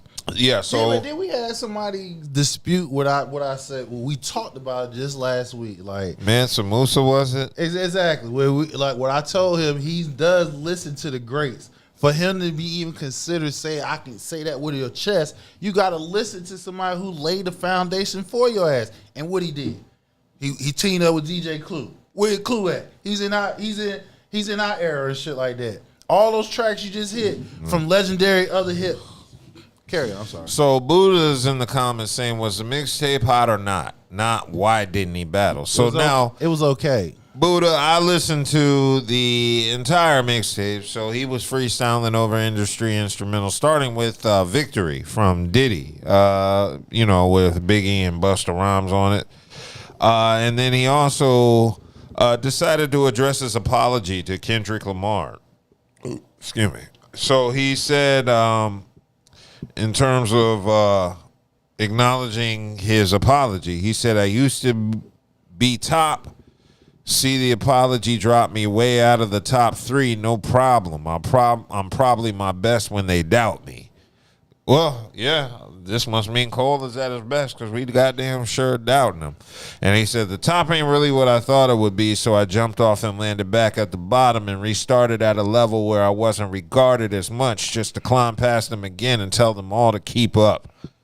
Bars. So Cole got some bars. So again, he got bars, but it don't hit like the same because they're not directed at anybody. Exactly. You once again you run it off and shit. Yeah. Like, come on, man. Like, either you gonna say it with your chest or not. I don't like that. You know I what don't I'm like it either. Cole is a killer at a fucking target range. He's a sniper. That nigga, he's a sniper at a target range. But when it gets to be some live ain't nothing. Yeah.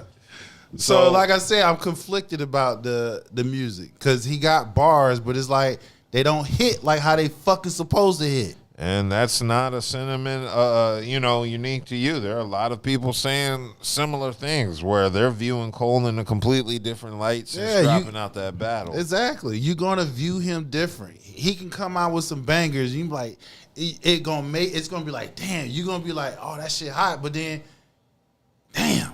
Why the fuck you ain't getting the damn battle? Because it would have hit different. You know what I'm saying? Everything to me. And like I said, I fuck with Cole. I listen to his music, but as a hip hop, enthusiast, I'm very disappointed because, like I said, I grew up, and everybody before us, even some after us, we grew up to where if you get in a battle, that's like your calling card, nigga. Exactly. You feel what I'm saying? This is where you gonna set your shit apart from everybody, and everybody get to dissect it. He got the fuck out of the way. So now, when he dropping bars like this, it's like, nigga, like, why you ain't getting the fucking battle? Because, see, I can't take your shit serious. Charles says J. Cole is the best shadow boxer alive. Exactly. But we wanted to see him fight somebody to prove those hands were real, and he ran. Thank you. So he's hip hop's Jake Paul, basically. Thank you, Charles. He said it perfectly. He said it perfectly. Shadow boxing, the nigga's a beast. He will knock any fucking thing out of the park. But when it comes to the live person, Yeah, so it's ironic because when he was telling the Dreamville Fest and doing his apology, he said the 7-minute drill song he released, which was a diss to Kendrick, he said that was the lamest shit I ever did in my fucking life. That's what Cole said, which ironically was him saying that as he did the lamest shit in his fucking life, which was apologize. So Cole fans, you heard it, right? All right, continue.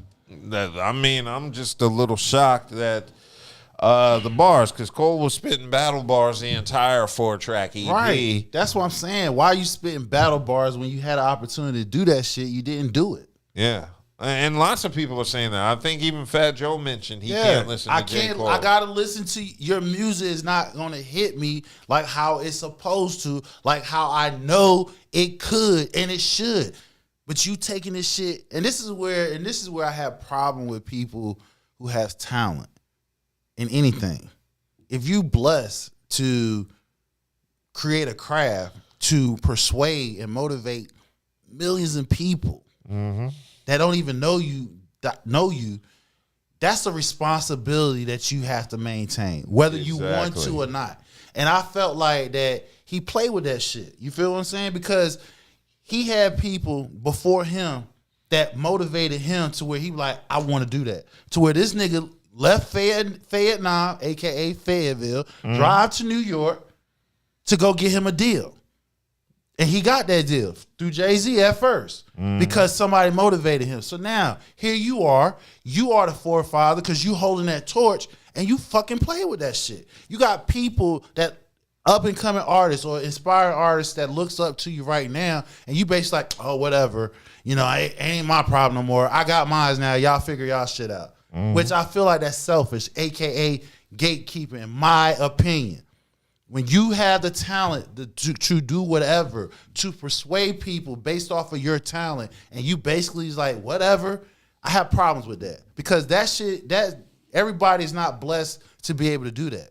You feel what I'm saying? And he didn't, my opinion, he let North Carolina and North and South Carolina down because, like I said, he could have put a stamp on that shit. Real talk, when niggas talk about hip-hop, you feel what I'm saying? They talking about P.D. Pablo, not him.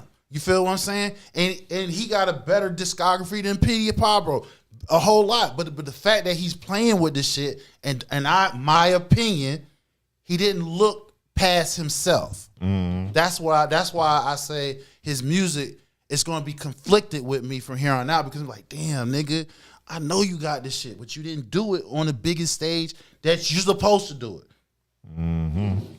Yeah, so Cole's been disappointing everybody, but the follow-off is coming out February 6th, and that's next Friday.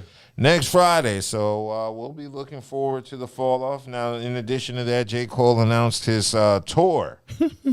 Yeah, so he's going on a world tour, allegedly, to promote the fall-off and get that tour money. Now, that's where the millions is at, is in that tour money. He gonna get the bread.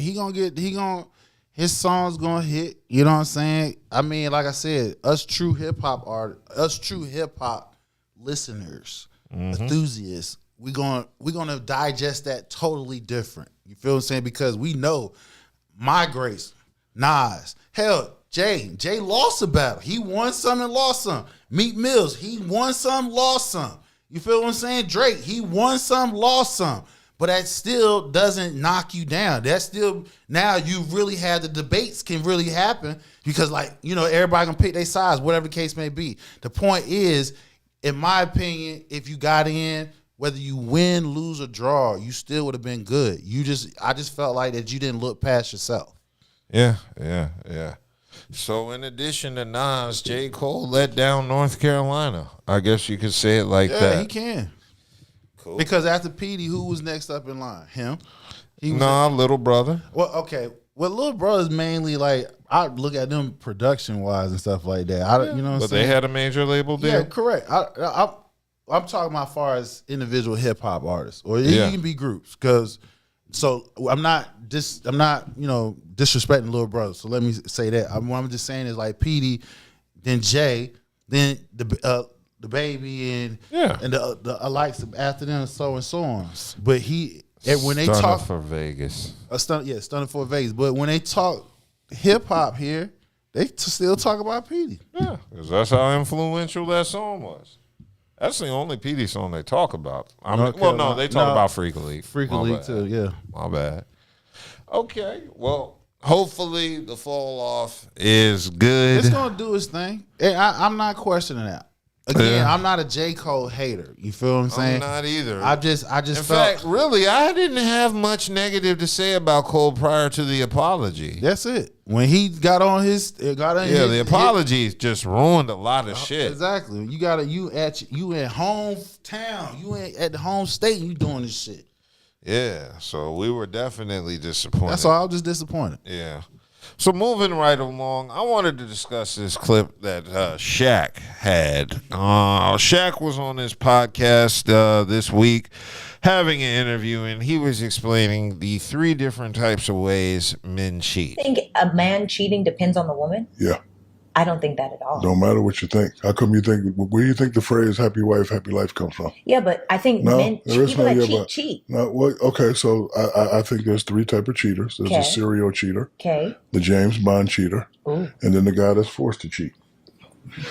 Okay, what is a James Bond cheater and how are you forced to cheat? James Bond cheater is, I do everything right. I'm in Rio. I see a little thing. Boom, boom, boom. Nope, nobody sees me. Boom, boom, boom. I come back home to my normal life. Okay. All right. You smooth. You slick with it. Smooth with it, yeah. Okay. The guy that's forced to cheat is, I've been on the road in a week and I come here and you'd be like, I got to do my podcast. That's the first night. I can't. I got to make it like you just 4 or 5 days in a row, you're not taking care of your man, and then he does what he does. Oh. So then you step out. And then there's a serial cheater, the guy that just he can't cheat. Don't whatever. But yes, men can. I think it depends on that.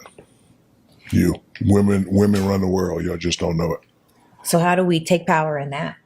By stop talking shit and just do it. Huh.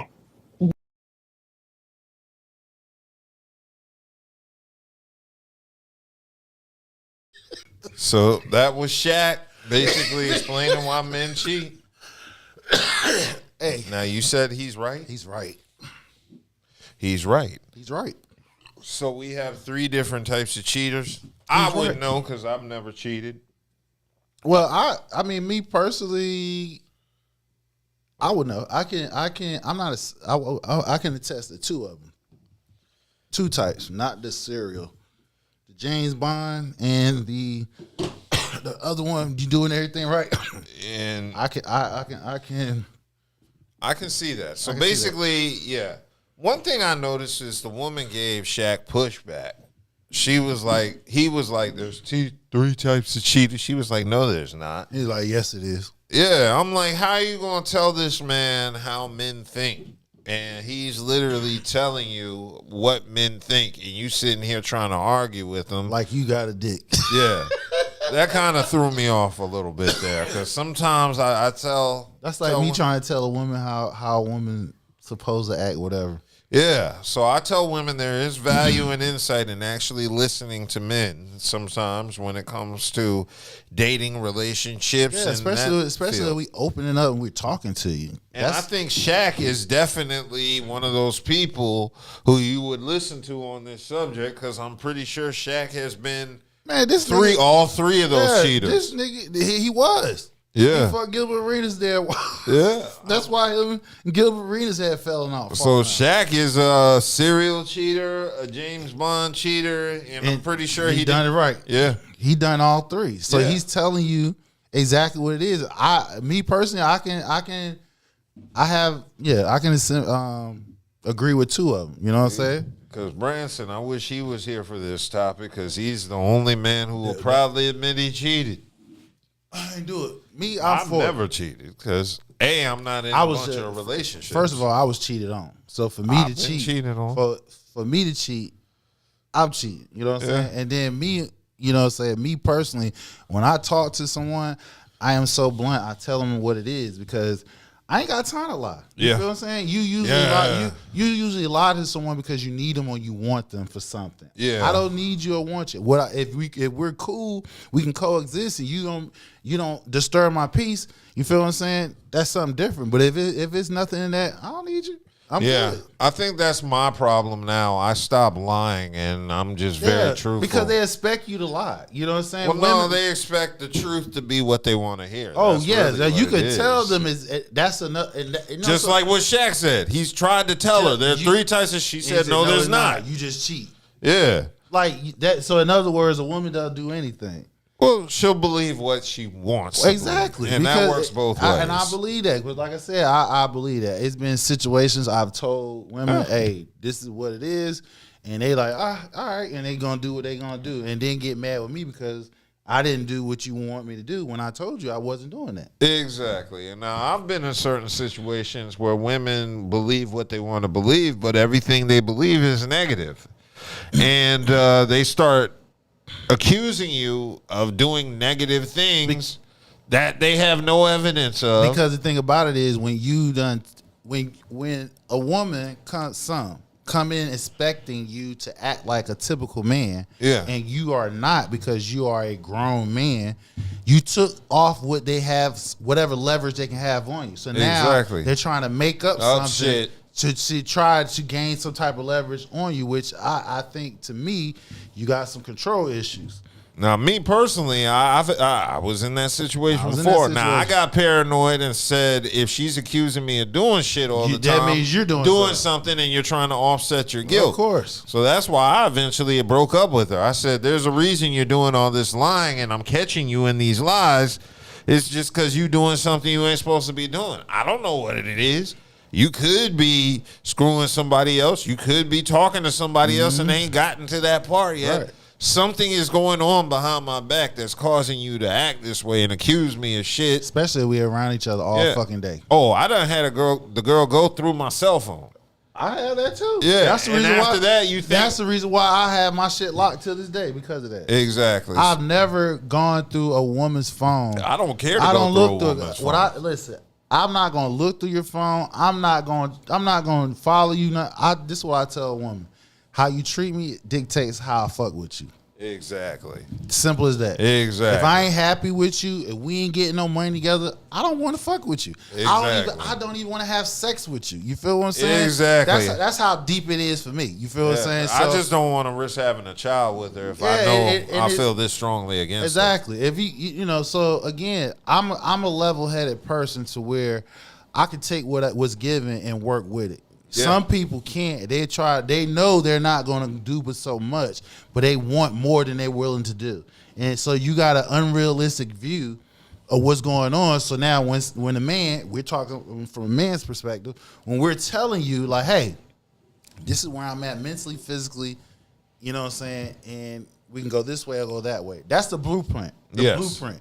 So it's like if you want us, follow the fucking blueprint. What do you normally hear women say? Men don't lead, men don't plan, and stuff like that. So when you come across somebody like, hey, listen, this day, now they want to pick and choose when the fuck shit leadership supposed to kick in. Exactly. Can't do that. I've been in that situation. You can't do that. So again, those three types of cheaters what he's talking about is true.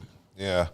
I ain't gonna lie. The thing I got most offended about in my relationship was being accused of lying all the time when I was telling the truth. Like, I had been accused of cheating on this woman numerous times, never cheated on her. She never found any proof or anything that gave her that credence.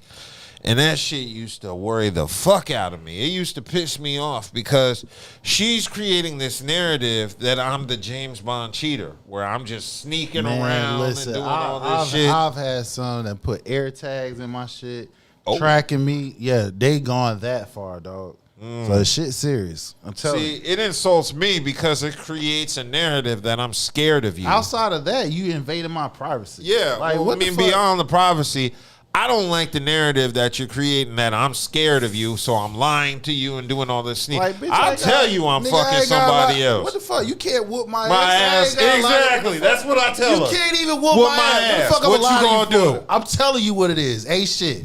No, nigga. That is my go-to. No, you can't whoop my ass. Yeah, right. You can't beat. What we doing? You know what I'm saying? It's still, that's sad. What if she whoop my ass? Again, like I said, what Shaq is talking about is true. You know what I'm saying? You got women out here, and the crazy part about it is what's hard for us men is, and I hate when I hear people say, "Well, you picked them." Man, the only way you gonna figure it out, you got to spend time with them. Yeah, exactly. Some people are good. Some people can play their face. They card good, and if you're only hanging around somebody for a few hours, you can pretend to be something that you're really not. The only way you're gonna really figure out that means y'all live together, y'all practically around each other all the time. Then you're gonna start seeing certain shit, and like I said, even then it can be a year or two in. Exactly.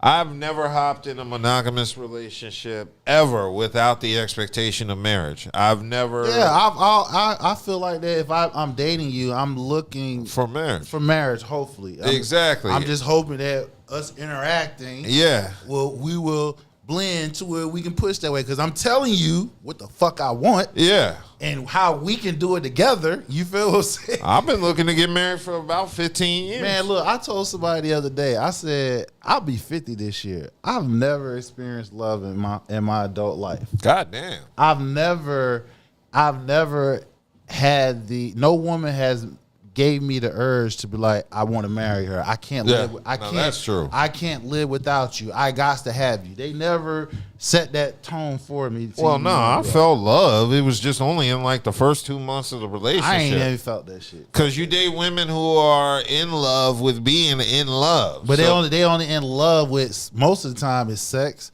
or they in love, or they sex. Just the feeling of meeting somebody new and falling in love with them. It's a temporary feeling. It's not even love. That's lust. I know. That's considered. Well, no. It's not lust. They are in love with the process of the whole, not just sex, but the whole intro, because it's all new to them. How about the part you come in a situation, you actually creating a standard that they never experienced.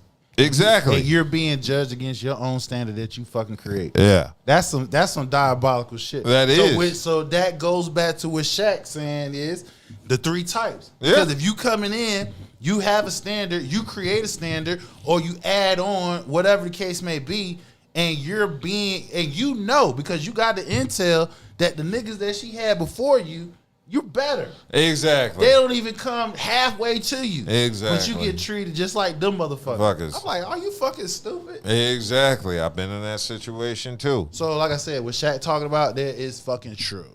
It is 100% true. Ladies, y'all need to still pay attention to these men. And when you got a women ratio of 4-to-1, you feel what I'm saying? We got to go for every 10. We got to go through 4 just to possibly find that one. And in some situation, that's double. That's hard. You feel what I'm saying? So us men, it's easy for a woman because, number one, the men is going to flock to you. Yeah. You feel what I'm saying? They're going to flock to you. Outside of that, you know what I'm saying? You don't even, all you gotta do is just interact with a man. Yeah. And you can weed them out and you can pretty much manipulate. If you're a good woman, you can work your shit without going out of getting out of character where that man be like, yo, I got to have you. I want you. You're gonna set the tone. You're not gonna be scared. You're not worrying about the next woman, none of that shit. Because I when I hear women say, I ain't competing, I'm waiting on God to bring my man, you gonna be by yourself. Yeah. Because the thing about it is, if us men have to go looking for you, right? You're not in the place for us to find your ass because you hitting. You want us to go looking for you. Damn, I just said it's 4-to-1. Exactly. So Charles said he had a female leave a recorder at his house and get mad when he said he wouldn't mess with another woman because I would have to leave her. Oh. Okay, so she left a recording. Now you leave a recording. Whatever happens, happens. Yeah, if you go looking for it through my shit, whatever you find, that's on you. Because again, you're invading my privacy. And outside of invading my privacy, we all know when you first start getting together, right? Between 6 months to a year, I give a person 6 months to a year to get rid of all who you dealing with. If we are hitting that stride, you know what I'm saying? We are locked in. We're getting money. We doing things positively. You feel what I'm saying? Yep. And it's building my strength. Like, yeah, I want this one. You feel what I'm saying? So if you're doing that, I give you 6 months to a year to get rid of who you get rid of. Because come on, let's call it like it is. When you're dating and you say, all right, y'all, I found somebody. I'm locking in with them. I'm going to have to let you go. You know niggas ain't going to leave you alone. Exactly. They're going to try. So you're going to have to give it, and depending on how it was, you're going to have to give it 6 months to a year. Exactly. And after that, y'all supposed to be hitting stride. Now that man be like, or woman, hey, will you marry me? That type shit. You know what I'm saying? My cousin, I'm glad we talked about it. We had a conversation about marriage. So one of our family members, they got engaged last year. So I'm like, well, shit.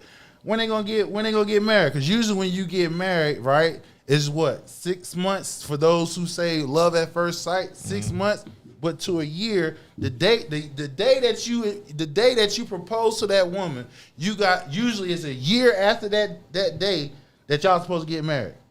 Niggas up north, they be getting married and shit. They be getting engaged and then getting married 2-3 years later. I said, what the fuck? I said, why get married? Why engage with this woman if you're not ready? I said, the people I've been in around. Now, again, I know in Jersey, if you living with somebody, y'all been in a relationship for, I think, 5, maybe 10 years, you consider common law marriage. Yeah. Now here in North Carolina, they don't recognize that, so that's different. So, but a lot of people that I know from my hometown, they get engaged with their girlfriend, but they don't get married till like 2-3 years later. Mm-hmm. They were like, well, we ain't have money. Go down to the Justice of Peace. That don't cost no money to get married. You know what I'm saying? You can get married and have a wedding or a ceremony, you know, whenever y'all get the money. But I'm not getting engaged to a woman and we not getting married. If we not getting married within 12 months, if it go past 12 months of me engaged, ask you for my hand and marry, ain't no need. I feel you. Well, I don't get that far. My favorite point in a relationship is about 3 months into it because now we're comfortable with each other. And the most important thing can happen now is I can take shits at her crib. I don't like the initial stages of dating, just when you get to a chick's house and you're still in that awkward moment where you're filling out the crib and shit. Right. I like to get past that stage because sometimes after sex, my stomach has been doing a lot of thrusting. So you gotta go take the shit. And I don't want to get dressed and go home. I want to sleep the night in the bed. I don't want to get up and blow up a bed. Yeah. You gotta, you ain't comfortable like that to go blow up a bathroom. Not yet. We're not at that level yet. So you look, babe, I gotta go. You know? Yeah, I gotta go home. She's like, come on, won't you say? I gotta treat you like a whore because I got a shit. Like, no, I gotta go home. Like yeah, this ain't nothing personal. So what lie you give him? Do you tell him you go home because you gotta take a shit? No, I just tell him, oh shit, I'm working from home this weekend. And I left my laptop at the crib, God damn it. Oh my God. That works because I work remotely. I believe it. I'm just saying the fact that you had to lie to her, like, because you like, hey, instead of like, hey, look, I'm going home because I'm a good person. I feel you. Like, hey, those are my lies. I feel you. I'm not sleeping around on you. I just gotta really shit. You don't want to blow up a bathroom because you might do some damage. She might exactly. You gotta slide. You gotta make sure y'all comfortable. Like that shit leak under the door. I could never have children with a nigga like that shitty. This nigga blow it up. Yeah. You gotta have the incense going. That's my lies in relationships. Like I gotta go home and use the bathroom. She like, yo, he left me to go back home to his wife. No, I left you because I had this shit. So why don't you just go ahead and tell him you just had the shit? You just like, look, I don't want to blow up your bathroom. I ain't gonna lie. That's why just go ahead and tell I him. was hesitant to break up with my ex. She had the perfect bathroom in the basement away from everybody. Oh, wow. I could blow that shit up, and she was upstairs on the second and third floor. Oh, that's what's up. She ain't never come to the basement. You got 3 bathrooms. I had a full bathroom in her basement. I could shit, shower, shave. I just left shit there. Now I know how women feel. Like they leave their panties at your crib. I left my shaving kit at her crib because didn't nobody else be down in that basement. Well, you in the basement though. That's what I'm saying. If you was in her room, that's something different. You know, I don't care. So women leave stuff. They leaving it in plain sight. So they hoping that if a woman does come over there, they suspiciously see that. So like, ooh, what's this? You got. So Charles says B-Dub needs to teach Sha'Carri Richardson how to lie. And that is actually true. That's true, yeah. I would give Sha'Carri at least 5 pre-planned lies. You need to hit him up, Sha'Carri. For any situation she's in. You and your boyfriend. Have your lies pre-written, thought out. Have rebuttals all ready to go. Game plan. If you gonna lie, put out a blue. You got to put that shit together like an architect, like a building. You got to have structures like and Lego pillars blocks and shit. You've got to have replies in case other questions will be asked. What if she asked this? Well, then this happened. You got to pre-plan lies. It's like those draw your own adventure shit books we used to do back. You got to do that with your lies. Especially if you know you're going to do some dumbass shit. You got to have ulterior questions and answers just in case she asked this or that. You got to have that shit planned out. That's why I get insulted when women like Sha'Carri lie, because they just pull some random shit out their ass. And then just smile. And just like, come on. I'm worth thinking of a good lie. Like, do I look like that I believe that bullshit? Yeah. And then when I tell you I don't believe that shit, you still lying. Exactly. So we need to all do better in relationships. And ladies, if I lie to you early on, it's nothing personal. Because he had to go shit. I had to take a shit. He didn't want to blow up your bathroom. Especially if we smash. Right. We sweating. He don't want to blow up your bathroom. We just sweating. That's like doing 30 stomach crunches. Yeah. So yeah, that I definitely. He don't want to blow up the bathroom. All right. So yeah, you know, I'm a gentleman. So that's it. That's it. I mean, shit. Mom was just like, look, babe, I'm going home because I don't want to blow up your bathroom. I ain't comfortable with shit in your bathroom. No. Exactly. I think go ahead and tell them. They're probably like, hey, don't worry about it. Go blow that bitch up. No, I'm like a woman. They don't need to know I shit. Nigga, they know you shit. No, they need to believe I'm superhuman. Like Mother say, my shit smell like potpourri. Yeah. Your shit stink, nigga. Yeah. No, I can't do that. So, all right, let's go ahead and move along because it's time for the sports section of the show. Man, boy, we had a lot of sports going on. A lot of sports. I wanted to talk about the NFL because the Super Bowl is solidified. Yes, we have Patriots versus Seahawks, February, I think, 8th. Yep. Super Bowl be getting pushed back further and further. I just keep remembering the Super Bowl was in January, and then they went to 17 games. Yeah, well, that and plus I know they want to spend an extra week marketing the shit because it's an unofficial holiday, the Super Bowl. Yep. Shout out to all of our out of the country viewers who may not understand how big the Super Bowl is. It's like soccer. It's times like World 4. Cup. It's like the World Cup times 4, and it's an American thing. So Bad Bunny halftime show. Oh yeah, I forgot about that. That's gonna piss off all the MAGA teams. Of course, Ice gonna be there. Yo, what I wonder what Nicki Minaj is gonna have. Oh to yeah, say about it. she gonna show her ass up too. Hell yeah, she gotta go. Oh boss, I'm there, master, I'm there. Yeah, so I've not really been familiar with the Seahawks or the Patriots until the playoffs. Well, I have a little bit because you know why? We got a former Cowboy. It seems like Cowboys leave our team and go because they get fired. No, they leave and go players leave our squad and go other. So we had DeMarcus Ware. He was our all-time leader, sack leader. He left, go to Denver, win the Super Bowl. And then we got Lawrence, our defensive end. He's there. He got a chance to win the Super Bowl now. So it's like, Sam Darnold, he was at Minnesota last year. He took him to a 14-2 season. They didn't want to pay him. Yeah. He left, went to the Seahawks. They try to lowball him. And you know what's crazy? And Yes. I don't want to get ahead of myself, but yeah, I got to. That's why the general manager the Vikings got fired today.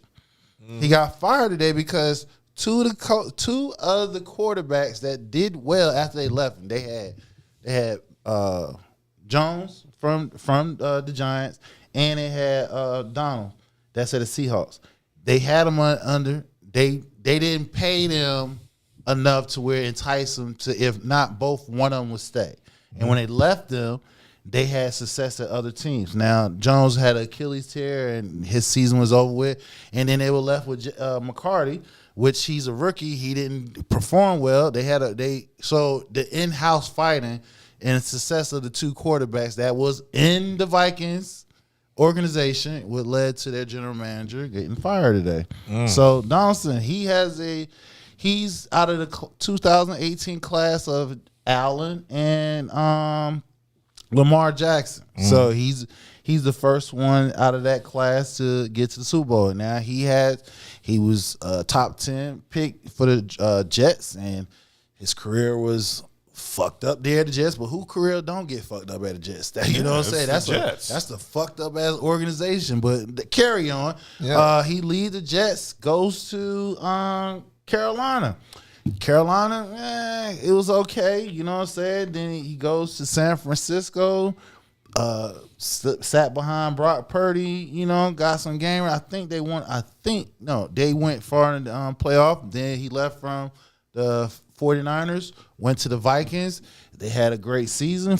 They win 14 games. Of course, they lost in the first round.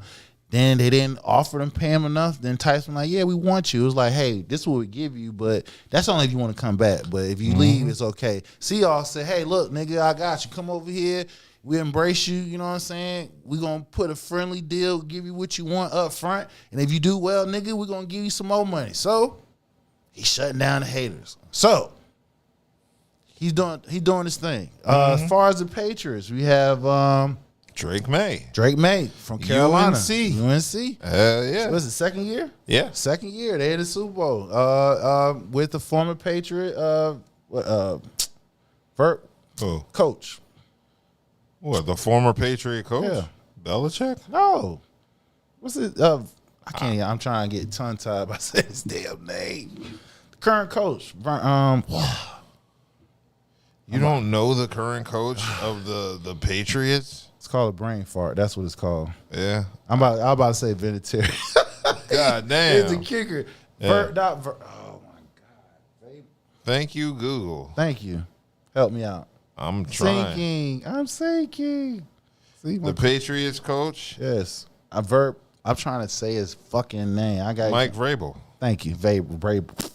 See, I got tongue tied. Vrabel. Right. First year, they in the Super Bowl.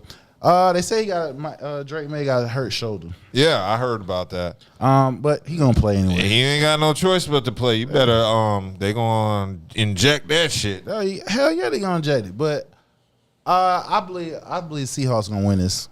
One, because both. I hear their defense. Defense is top number one defense. So you actually got the number one defense, I think, going against a top 5 offense in the Patriots and stuff like that. But we all know what's the old mantra: defense win championship. Exactly. So I on the other hand, I believe I got the Seahawks. Yeah, I'm going for the Seahawks to win. I think from what I've seen in the playoffs, I definitely think the Seahawks are gonna they have a chance to win it. Yeah, just because of the defense, and their offense isn't that bad, So I'm definitely thinking the Patriots have a better offense, but the number one defense. What is the Patriots in terms of offense? I don't know what. They top 5. Okay, they top 5. Both teams got top 10 offense and defense. So it just Seahawks got the number one defense. Yeah, and I think Patriots top 5. They top 5 for sure. So I'm definitely seeing that the Seahawks are going to defeat the Patriots, but for some reason this season the Patriots have always seemed like that team that always squeaks out that win. Yeah, because it's the playoffs. You got to understand situational plays. You got to have like what you just said with Sha'Carri, you got to have this shit planned out. You got to be like chess, 2-3 steps ahead. Well, if this happened, we got to be prepared for that. Well, if that happened because this don't work, it always got to have your shit together. So like when they played against Denver had a chance to win. They was down to their backup quarterback, but the weather played a major role. Snow, couldn't hardly see. So it was a close game, you know, but they play situational ball, complementary football, offense, defense. Don't turn the ball over. Don't play hero ball, because it's 22 guys, offense and defense, that got to play together as a unit. Every man has a job. You cannot, if one person don't do his job, it can be you can win or lose. So, but I like Seahawks. I like the Seahawks.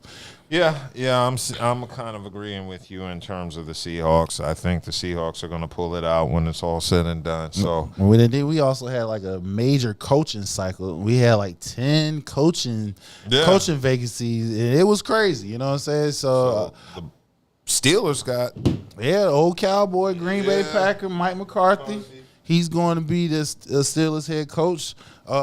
Jim Harbaugh, he's now the new head coach for the Giants. Robert Saleh, he's the head coach for the Tennessee Titans. You have Cleveland hasn't filled their vacancy yet. I thought they just. Oh, sorry. Todd Monken. He was the offensive coordinator for the Ravens. Which that was a surprise, because Jim was going to bring him with him to the Giants, but he got the job at Cleveland, Cleveland that is causing some noise in Cleveland, because the current defensive coach Schwartz, he's kind of pissed off now because he got passed over for the job. So now Cleveland gonna have to try to smooth some things over, which Myles Garrett, he's kind of pissed off too, because on his Instagram he showed being direct, indirect type of message about how the whole situation going on. So stay tuned. Wait, so Myles Garrett is mad at what? That Todd Monken got hired? He got hired versus Jim Schwartz. Oh, okay. Jim Schwartz got passed over. Okay. Yeah. So so B-State, Cleveland they got to talk to him, see if he want to try to stay around or not. Outside of Cleveland, then shitheads Kevin Stefanski, he's down there in Atlanta. Atlanta hired Matt Ryan to their football operations, and a former Browns quarterback, Baker. He had something to say about that. He said, Gary, he basically, I'm paraphrasing what he said, I get to see the shit face who try to ruin my career twice a year. We're looking forward to it. You know what I'm saying? So, which, when I was trying to say, it wasn't conspiracy theory, I was saying it out loud. I felt like he was trying to sabotage Shador's career. When you got Baker Mayfield coming out saying the same shit that he tried to do with him. So, I guess I was right, but let's keep on moving. Yeah. So, Kevin Stefanski, he's down there in Atlanta. Outside of Saleh, no other black coaches got head coaching. They all went to coordinator position. Like the Cowboys, we got I think his name Covington. He was from Philly's defensive scheme, so he's coming over to us. Mike McDaniels, the former coach at Miami, he's the offensive coordinator out there at San Diego. The former defense Green Bay assistant GM, he's down there. He's the GM for the Dolphins, as well as the defensive coordinator. He's the head coach. I forgot his name. He's a former defensive coordinator for the Packers. He's the head coach for Miami now. You got to figure out what they're going to do with Tua, whether they're going to ride it out with him. They're going to try to take that dead money and cut him loose and stuff. They need to get rid of Tua. So right now, Matt LaFleur, which is your boy LaFleur from Green Bay Packers, his brother, he has the pick. He can pick between the Raiders or the Cardinals. So they all in on him. And Brian Daboll, the former Giants coach, he is the offensive coordinator for Tennessee, which Philly. I don't know who they got as their offensive coordinator. We're going to see. He's kind of like a no-name. You feel what I'm saying? Yeah, the coaching cycle is kind of crazy. So right now we got waiting on the Has there been this many coaching changes? No. Yeah, so this is new. 10. Yeah. We had 10 coaching openings, plus we had like at least 3 GM openings as well. So what's the deal with Tomlin? Is he gonna take a year off? Yeah, he's gonna take a year off. Okay. He hasn't done no interviews, none of that. So he's gonna take a year off. It was reported he was at his daughter's. I think she played basketball. He was at a game first week after the playoffs. So see, that's what life's about: taking a year off of work. Yeah, just chill with your multi-millionaire, family. kick it. Yeah, chill with your family. Look for work next year, 2027. Yeah, exactly. I got enough money. I can chill the fuck out. Yeah, boy, that's a great feeling. Mm-hmm. Oh, Shador, he's gonna be in the Pro Bowl. In the Pro Bowl, I didn't agree with that, but I Why mean, not? He's a buy pick or what? A standby pick? I think. No, I mean, because May is Drake in the May, he's Super in the Bowl. Super Bowl. Yeah. So they always do that. Yeah. But you know they're gonna go with him because his name. And I know pop culture and jerseys and all that, but statistic wise, no, I don't agree. He deserves it. Of course. And then, but you got the other people in the AFC who would have been up. Josh Allen, he ain't because he said he had a broken foot. You know what I'm saying? So Josh Allen wasn't going to be it. So everybody who was in line after May that was in the playoffs that's out, they pretty much not going to do anything because it's not like how it was. It's flag football now. Yeah. So if I'm the NFL, if I'm trying to sell viewership tickets and stuff like that, whose name was ringing bells that wasn't starter? Shador Sanders. Exactly. So like I said, I'm not in agreement with it, but I'm also not upset. Yeah, I mean, like I said, it's flag football. Yeah. They ain't like they out there passing, throwing. They two-hand touch. Yeah, it's flag I'm football. not a fan of that. That's why nobody cares about the Pro Bowl. Nobody watches the Pro Bowl. Well, if the owners would have with the guaranteed contracts, then they would have had people to play. Exactly. You got people. You only got, if you a top tier player, you might have 1, maybe 2 contracts. That's it. You get most of that money when you sign your name. The rest is all in incentives. That's why your boy at Philly was pissed off. The receiver, A.J. Brown's pissed off. He's like, yo, I ain't getting the ball. He was like, well, you winning. Yeah, I understand I'm winning. My money is tied up in them fucking incentives. I got to get certain catches per year, yard-wise, catch-wise, touchdown-wise, all that shit. So, yeah, we winning, but I ain't getting paid. So, there you go. Yeah, that's going to be interesting to see. Now, another big thing happening in the NFL this week, of course, was Bill Belichick getting his Hall of Fame first ballot snub in the Hall of Fame. Why people are shocked about this, though? I was shocked, as I said. I'm not. 6 championships.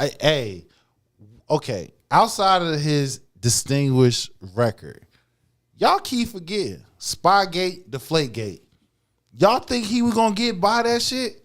Don't y'all know those 2 incidents cost people jobs? They cost people from getting to the Super Bowl. And who was the head honcho in front of that? Bill Belichick. No, Bill Polian. Oh. He was part of the, and who was it? He was a former GM for the Buffalo Bills, the one that went to 4 Super Bowls, which my fucking Cowboys beat every fucking time they came. And he went to the Indianapolis Colts, which they were Peyton Manning, arch rival to the damn Patriots. Mm-hmm. And that was Bill Belichick and Tom Brady. That cost Peyton Manning 2 Super Bowls right there. So you ain't think there was gonna be no get back. And look, I'm gonna take it even farther. I wouldn't be surprised they give him a year for each. Like they gave him a year. Infraction. Right. This year is Deflategate. Next year is gonna be Spygate. Don't be third surprised. ballot. He's gonna be a third ballot. Exactly. Don't be surprised they don't let his ass sit. And look, I'm gonna take it even farther. This is my hot take. Don't think when Tom Brady get up for his first time, don't be surprised they don't get his ass in first round either. Don't be surprised they do the exact same shit they doing with Bill Tom Brady. I don't care. I told you, man, those 2 incidents cost people jobs. That cost Super Bowls. You know how hard it is to win a Super Bowl? I'm a Cowboy fan. 30 plus years. You feel what I'm saying? Super Bowls are hard to win. So when you got 2 incidents that the league basically tapped them on their hand, that was a major advantage at that time. They won Super Bowls off of them shits. So again, don't be surprised Tom Brady don't get voted in. I will be very surprised if Tom Brady. I'm telling you. Payback's a motherfucker, boy. The only reason why Kraft got his ass in because he's an owner. That's it. You ain't gonna block no billionaire owner from getting in. You can get a coach. Ask Terrell Owens why he still ain't in the damn Hall of Fame, which his numbers dictate that he's supposed to be in the Hall of Fame. Because you got people who got personal vendettas who against players, and now we see first ballot Hall of Famer coach. That don't make no sense. It does. In the grand scheme of things, it's been going on. Now it just hit home. That's the problem. It hit home. Yeah, that don't sit right. But I mean, I just find it weird just because the statistics say you are a first ballot Hall of Fame or cream of the crop, but all these politics say otherwise. And you're right, the same politics that screwed over Terrell Owens are the same politics screwing over Tom Brady. It will screw over Tom Brady. Well, yeah, it will. It's getting Bill Belichick right now. I think it's just going to be controversial as hell. It don't matter. You know why? Because you don't know who's voting. Yeah. That's the thing. Now, if they had to disclose who was voting, then you would know. Because you don't know, you don't know. Now, the only reason why Bill Polian is getting the flack, because one, he was asked a question. Then number one, he's 84 years old. Yeah. So he gonna speak his mind. He ain't sugarcoating shit. He ain't like, hey, dodge that. Just smooth over and talk that shit. No, that nigga telling you how I feel. We had 2 Super Bowl chances that we didn't get because of them. And at that time, it was the Colts and Patriots. So you ain't think gonna be no get back? Yes. Don't be surprised he don't get voted in next year. When it come time for Tom Brady, the same thing gonna happen to his ass. Watch, book it. Book it. That's gonna be crazy to see. I think there's gonna be a massive backlash. It don't matter. They don't have to disclose who voted. See? Yeah. So as long as they can vote anonymous, you know who's voting, but you don't know who voted. And they don't have to tell you. So because of that, yeah, you can hear all the flack, nigga. It don't make no difference. You don't know who voted. Yeah. So that's why I know Tom Brady gonna get the same fate. That's gonna be a shame to see. Hey, listen, man. This what happened when people say you cheated and you got away with it. Yeah. Yeah, you are gonna eventually have to pay for it. You gotta pay for that shit. Them niggas cheated. Deflate gate, you purposely deflating the balls. You already listen, this is why people hate the Patriots. And it all started back the first AFC championship. The tuck rule, when he actually fumbled the ball, Raiders had it, they was going to the Super Bowl. He got saved. The tuck rule. Then I think it was Spygate was second. And then after Spygate, Deflategate. 3 Super Bowls.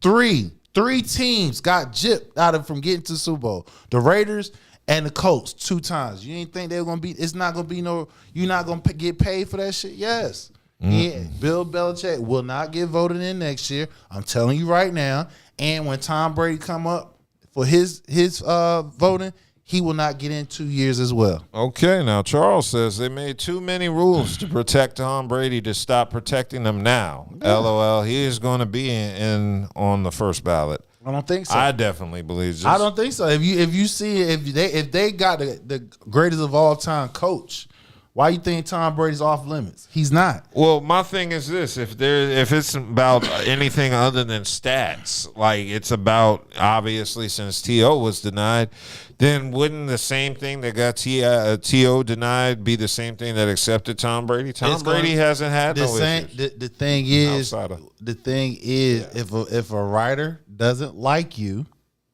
if you rub people wrong, the politics are gonna play in. That's why T.O. is not in. Because a lot of the reporters didn't like him. Yeah. Same thing with Bill Belichick. They don't like him. Tom Brady, they don't like him. Again, since they vote anonymous, why you think that's not going to happen? It's going to happen. They don't have to disclose who voted against him.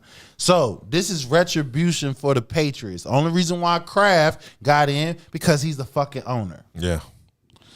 And he could have paid somebody to find out who the fuck did it. Who the fuck didn't vote for him? He got that much power. Kraft could have found out who did not vote, who did the voting, and could have got somebody fired off that shit. That's the difference. Man, that's crazy. No, that's facts. Yeah. That's what happened. This is what our country is built off. the more money, power, respect you got, the rules doesn't apply to you. If they didn't vote Kraft in, Kraft would have found out who the fuck didn't invite him. He would have found out who didn't vote him in, and he would have got their ass fired. Damn.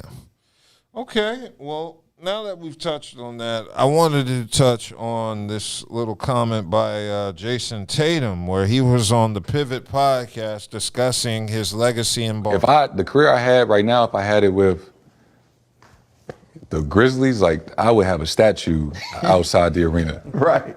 But now I'm chasing people like Larry Bird, where the standard is so much higher, and it's like you don't want to be the great player of the Celtics that, oh, you the one guy that didn't win, like Bill Russell, John Havlicek, Kevin McHale, like they all won a championship. So, you know, you don't want to be remembered as that guy or that team that, you know, never got it done. And so that was Jason Tatum basically speaking on his legacy. Woe is me, nigga. I think he had a valid point. I mean, okay, I feel like two things can be true.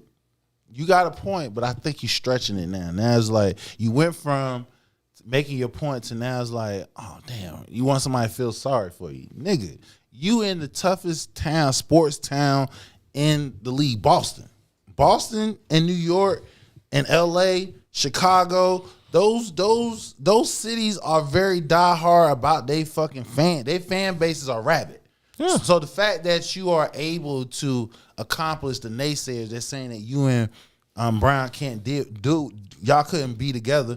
Y'all got it done because when you came there, y'all niggas was in the conference finals like y'all your first 4 or 5 years off the bat, and it seemed like they like yo y'all can't get over the hump.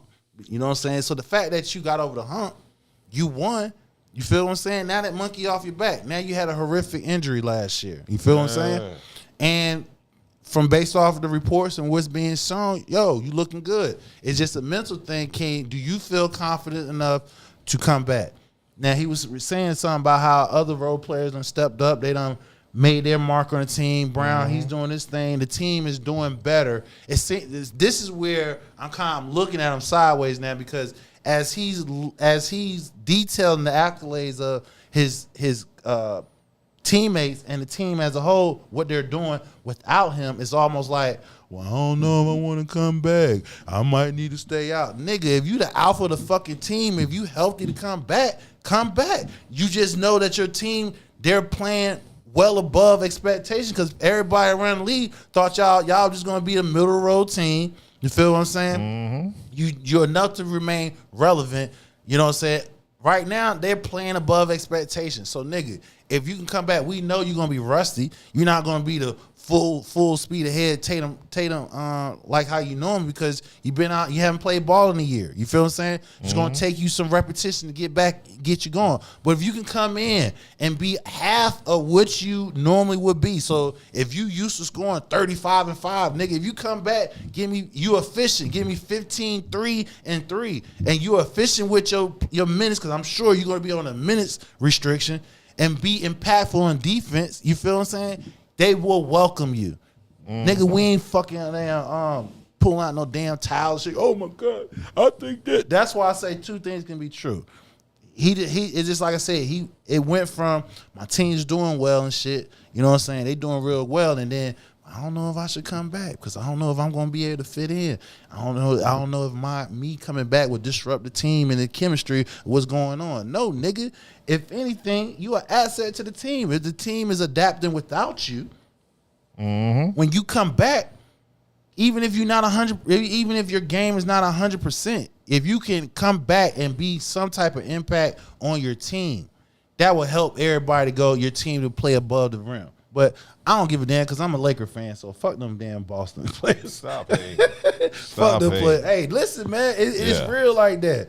It's real like that. I'm dead ass serious. This is me, a Laker fan, giving a Boston player like some insight. Nigga, you at the top of your game, dog. If you can get back in, get on the court and help your team, help them. Exactly. Cool. You got anything else? Yeah, my boy Shakur Stevenson tomorrow night got T.O. Now, y'all gonna see Since everybody all the contemporaries like, oh, that nigga run, that nigga don't fight. Y'all gonna see a fight tomorrow. And my nigga gonna put the naysayers to rest. Why? Huh? They fight for T.O.'s belt because Shakur, he came up to 140. So he came up to T.O. Now they saying because he came up, T.O. should have the power because he used to it. And Shakur, look, man, I'm gonna tell you right now, my man is an Olympic champion.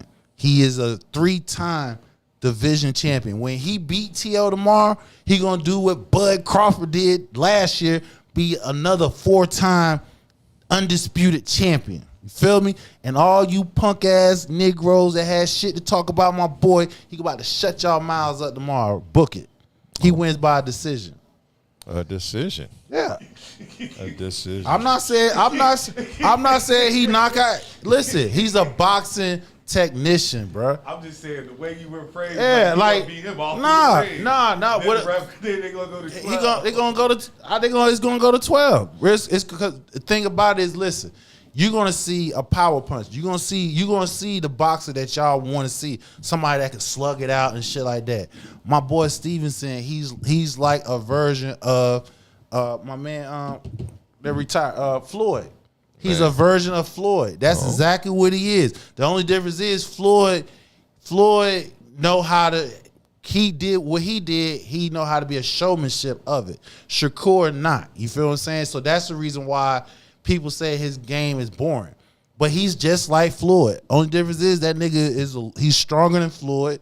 He got power, and like I said, he ain't lost. But they fight in New York.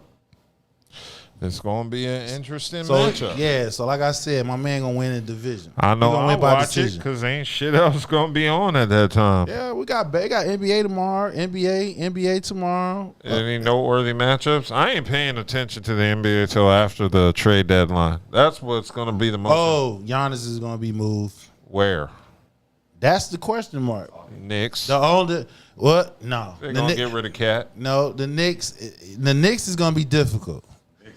The only team that can really is three teams. It's 3 teams that can do it. Golden State can offer the best one. The problem is, if Golden State trade for him, can they get him to sign an extension? Because anybody trade for Giannis, they got to get him They got to get him a long term because he's a free agent next year. Yeah. So Golden State talking about Houston. They gonna because in that case they can give up Şengün and some draft picks to possibly get him. Then you talk about San Antonio. San Antonio already done said we ain't interested. We ain't gutting our core players, which I wouldn't either. I wouldn't. About Cat, right? No, for Giannis. Giannis. No, Giannis. San Antonio said they don't want no parts of it. Which if I was San Antonio, I ain't trading nobody. Y'all, them and OKC is built for years to fight for it. And you look what they did. They done beat OKC 3-1 this year. You feel what I'm saying? So they done smack down to defend the champ. So, I gotta give shout out to the Hornets. The Hornets on a 5-game winning streak. Them niggas balling. Oh, Cooper, them damn Blue Devils the other night. Knipple and motherfucking Cooper Flag. Them boys were balling.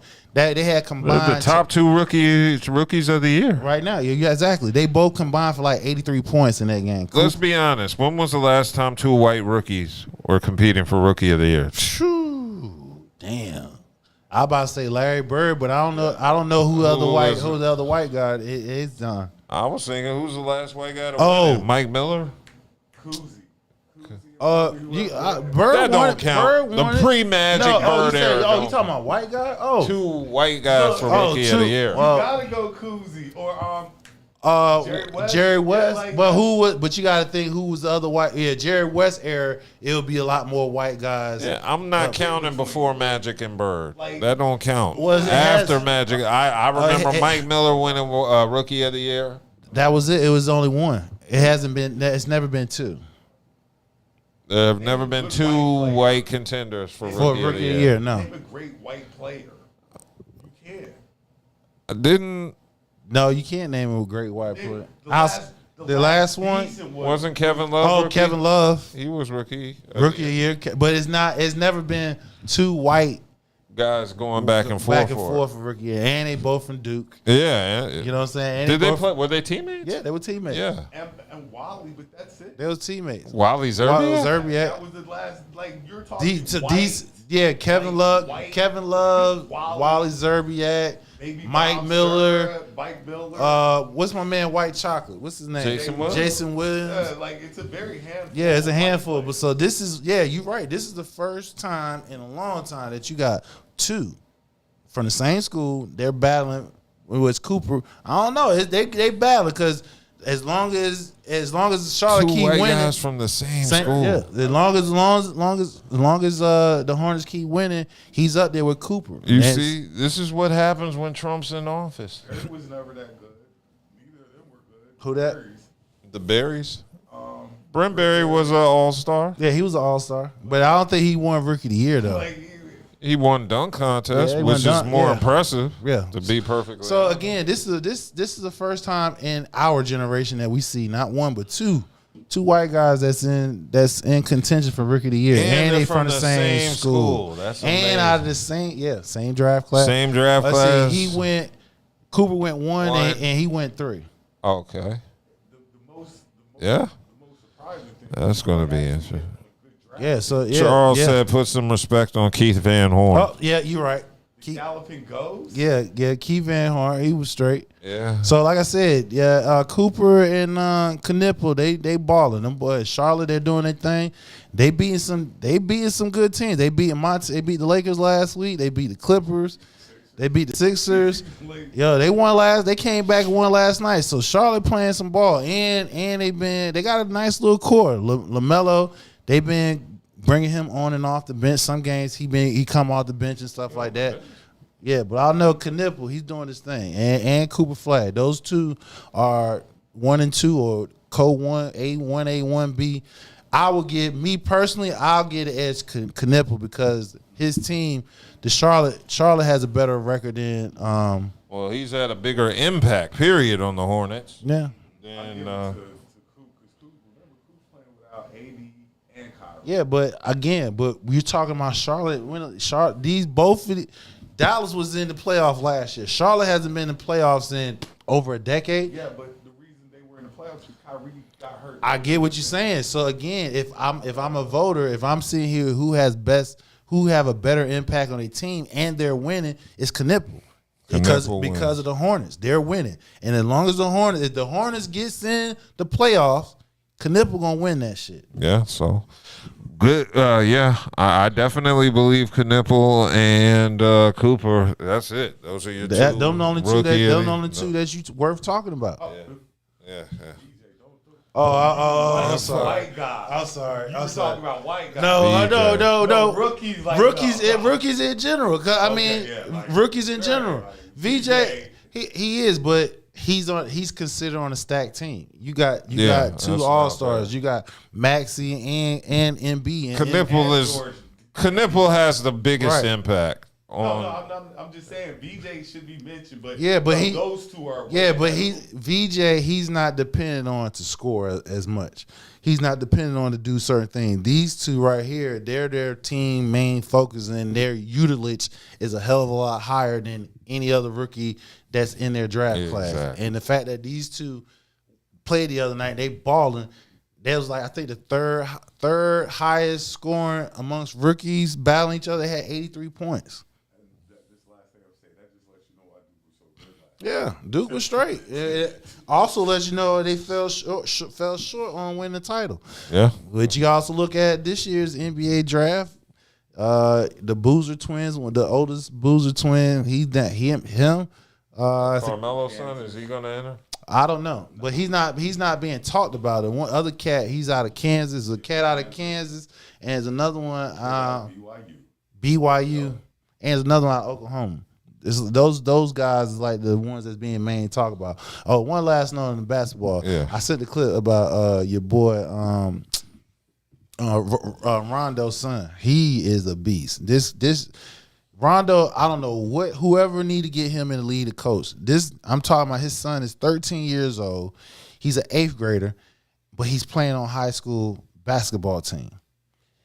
And the other night they played the number 1 team in Louisville and beat them. He had 17 points, 9 assists, and by 2 or 3 steals, something like that. The young man poured, and Rondo was known for a two-way player, and he played D. You know what I'm saying? So an 8th grader out there schooling guys as like juniors and seniors, and he's you gotta look. If y'all ever go on his name is Pierre Rondo. Yeah, check out his highlights. Young man's nice, and they did the iconic 2020 photo when he won the chip with the Lakers and stuff. Except they reversed it, but yeah, check out Pierre Rondo. Cool. Well, that's all the topics we got for the show today. It's been a good 2 hours, 39 minutes. If you made it this far, like comment, subscribe, share. Hype and tell your videos. friends. And hype your videos. And listen, 10,000 on YouTube. We get them live call-in people. You know what I'm saying? 10,000. Yeah.